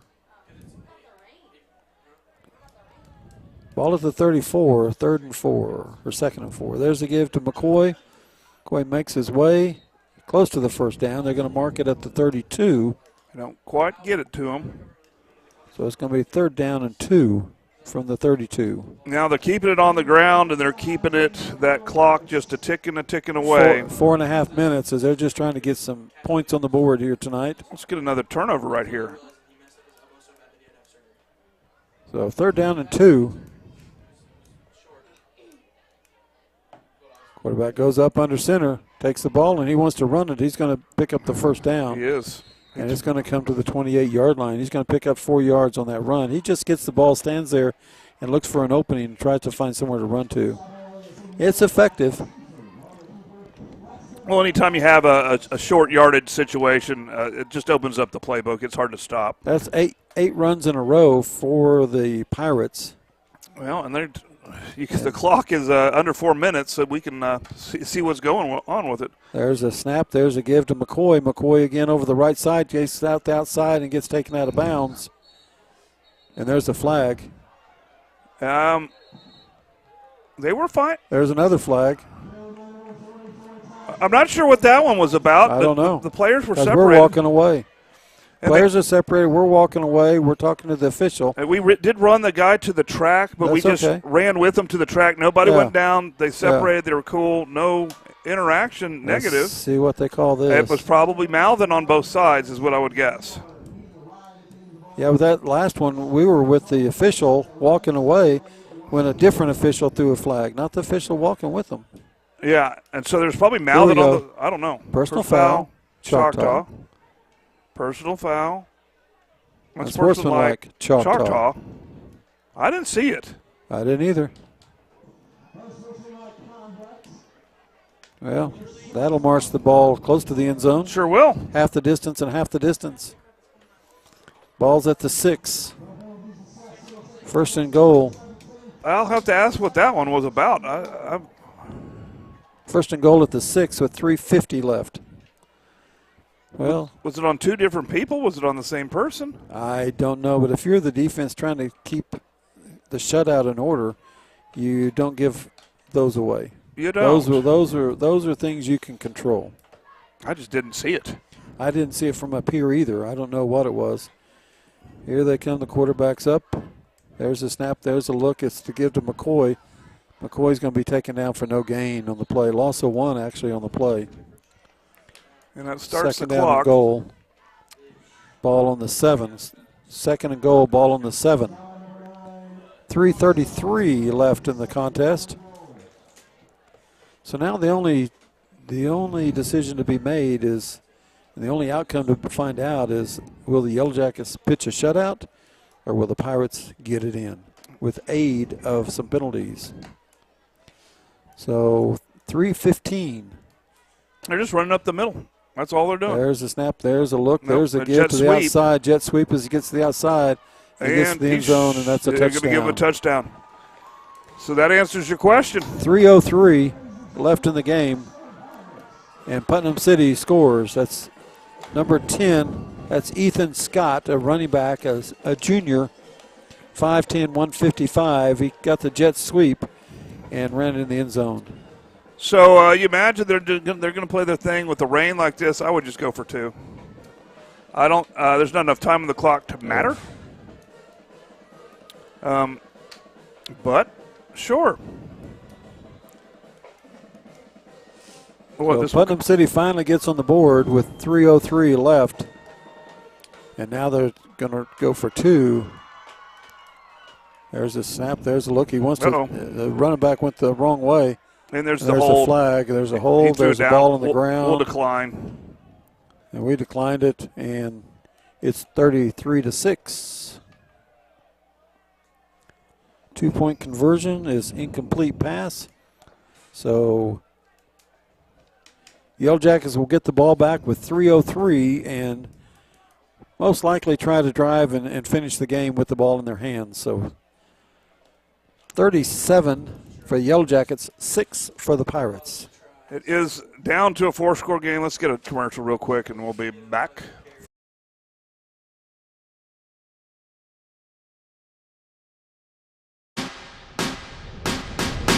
The only thing standing between an amateur and a professional is a little thing called practice. To turn a passion into a career, you got to get hands-on, put in the hours, hone your skill, and train like tomorrow depends on it. Across the state, we're powering Oklahoma's future. Here, passion goes pro. EOC Tech Center, powered by Career Tech. Okay, we're back. We're getting ready to kick off. We're not setting up looking for the onside. So 3:03 left in the game. They're down 31. No reason not to kick it onside. But let's see what Putnam City decides to do here on this kickoff. I think they're going deep. There's 4 scores. They cannot kick it come deep. back. Juju gets it on the 1, across the 10 to the 15, out to the 20, and there's a flag down. Flag down on the 15. And Yellowjackets will get assessed another penalty. This will be a holding or blocking the back one. Yep, clipping, whatever. Penalties have really been a problem here in the second half. Yeah, when we've seen that a lot, I almost feel like they look at the scoreboard and they start penalizing the team with the most points. It just seemed when we have close games, they don't throw very many penalties, but when it's not close, that's when the flags come out. So holding. So the Jags will start on their own, and we'll see who comes out to play quarterback at this point.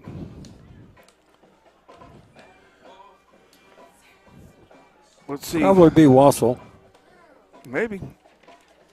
Yep. It is not Wassel. It is. Let's see which one of them. I think that's Landon Gatson. He's going to just hand it off a little bit to 34. There's a handoff to Griggs. Ross Griggs. No gain on the play. And there's another flag.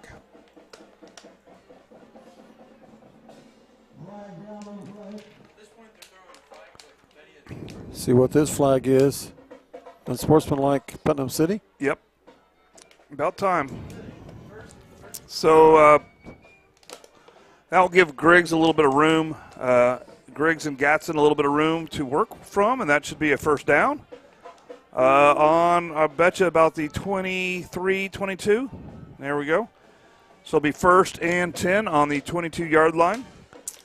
Yeah, you don't want to know our penalties tonight. I don't. Nope.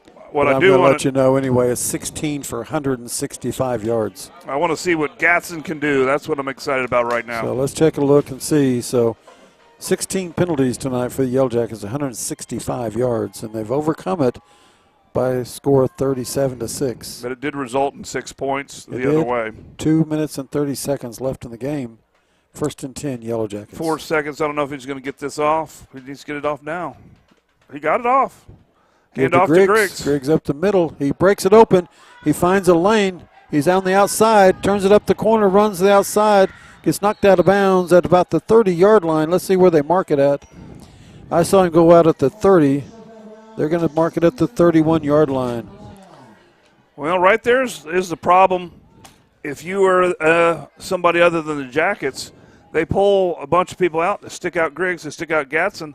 They're still going to run on you, throw on you. There's just not much drop-off when you put in our backups. There's just not much drop-off. 47-yard run by number 34, Ross Griggs. 2:12 left. 20 seconds on the play clock. 1st and 10, Yellowjackets on the 31. We're going to take all the play clock. Yep. 2:12. We'll snap it at 2:05. Not that it's the running the play clock. The clock. Yeah. Clock is stopped for some reason. I guess he ran out of bounds. Yep. There's Ross Griggs. He just slipped Pickup of 2. 2nd down and 8. Ball on the 29. So we are under 2 minutes here. Man, I'm glad that Putnam City gave us a little bit of a game. I was hoping to get another game in this year, and I know Ponca on senior night is going to be a game.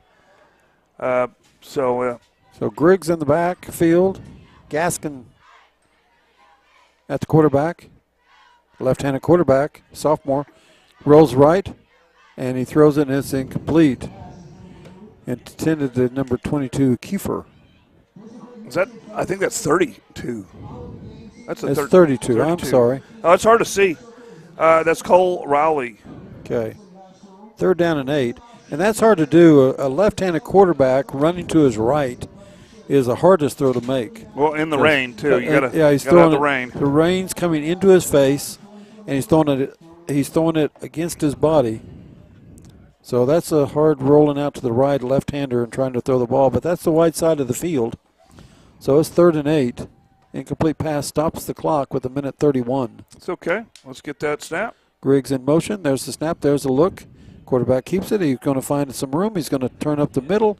Going to cross it all the way down to the 20, and that should be a first down for the Yellowjackets. It is indeed, and so that will get a first down, and they should be able to wrap it up with this this set of 4 downs. We should be able to go. Let's see. They have all 3 timeouts, so we probably can't go in victory formation. Yeah, I don't think they're going to use them. But I don't either. I would go in victory if they didn't, but you don't know. So it's 1st and 10, minute 13. Clock's running. Well, we have to snap it out 1 minute, so let's see what we do here. You kind of want to get some of these guys out there some playing time too. Yep. 2 seconds. There's the snap. There's the look. There's the quarterback keeper. Finds it up the middle. And look at those legs. Look at it go. Touchdown, Yellowjackets. Flag down on the 15. That ball, that's coming back. Yeah, but that was Landon Gatson. Good read. Read the hole. I don't think the referees want us to score, so they're going to call a holding penalty. Well, that's coming back. Well, let's make that in the game number 17 for 175 yards. But that was a good-looking run. That was a great call. Even when they look at film tomorrow, they're going to look at the decisions that he made there and look at that, reading that, and that's a good look. Absolutely. That's really what's important. The scoreboard, it doesn't matter if we add 7, if we add 6. Nope. 52 seconds left. we're looking at the district That's a good champions play. of the west side of 6A2. That's a good read and a good play by your quarterback. There's the snap. There's a look. He's going to keep Give it to again. Griggs. He's going to keep it. He's going to turn the corner. Going to run to the outside. Going to find the outside. Going to slide down at the 13-yard line. And he did. That was smart. He slid down inbounds, so the clock should not stop. But it did. They at stopped it, 42-7. but they shouldn't have stopped. That's why he slid down inbounds. 2nd down and 5. Pick up of 5 yards. And so I'm not sure why they stopped it, Pick but up of they 15 felt like yards on that run by number 10. But good heads-up play anyways, even though the refs didn't buy it.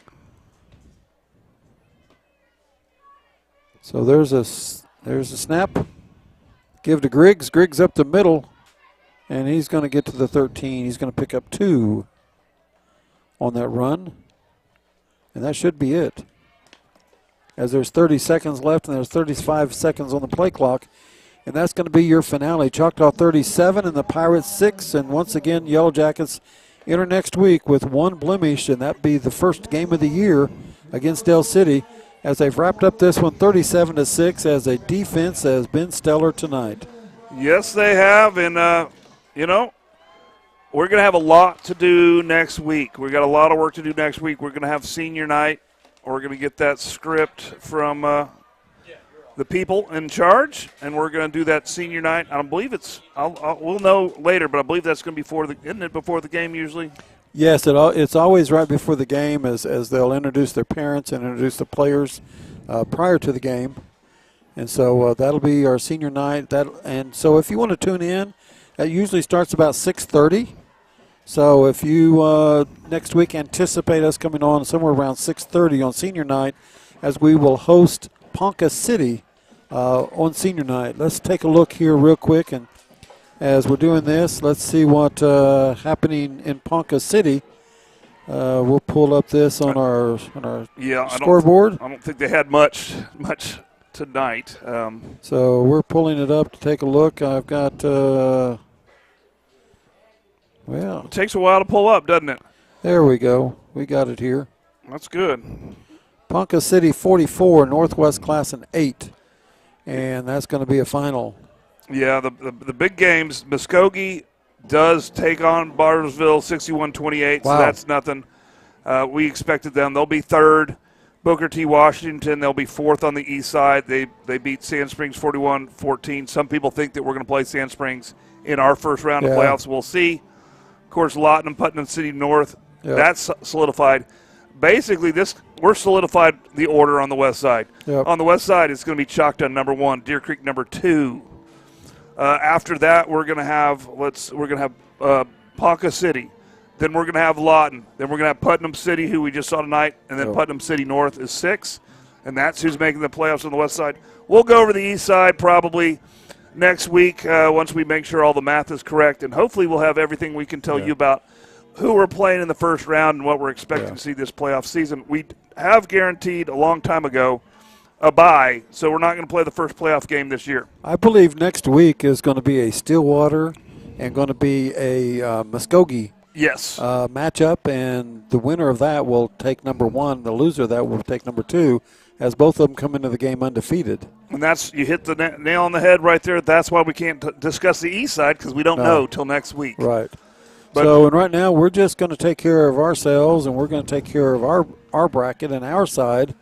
And Coach is taking care of it on the field, and I'm sure they'll see film. Even though we won big tonight, 37-6, and the defense was stellar, Coach will see some things, and he'll still want to clean up things, and some of those things will be the penalties. But the defense played stellar tonight, and the offense always explosive, and the big plays put us ahead and at the start of the game, and we rode it from there. Well, come on out to Bill Jensen Field on Monday night for a little JV and freshman football action. And, of course, after that, go get you some candy because it's Happy Halloween weekend.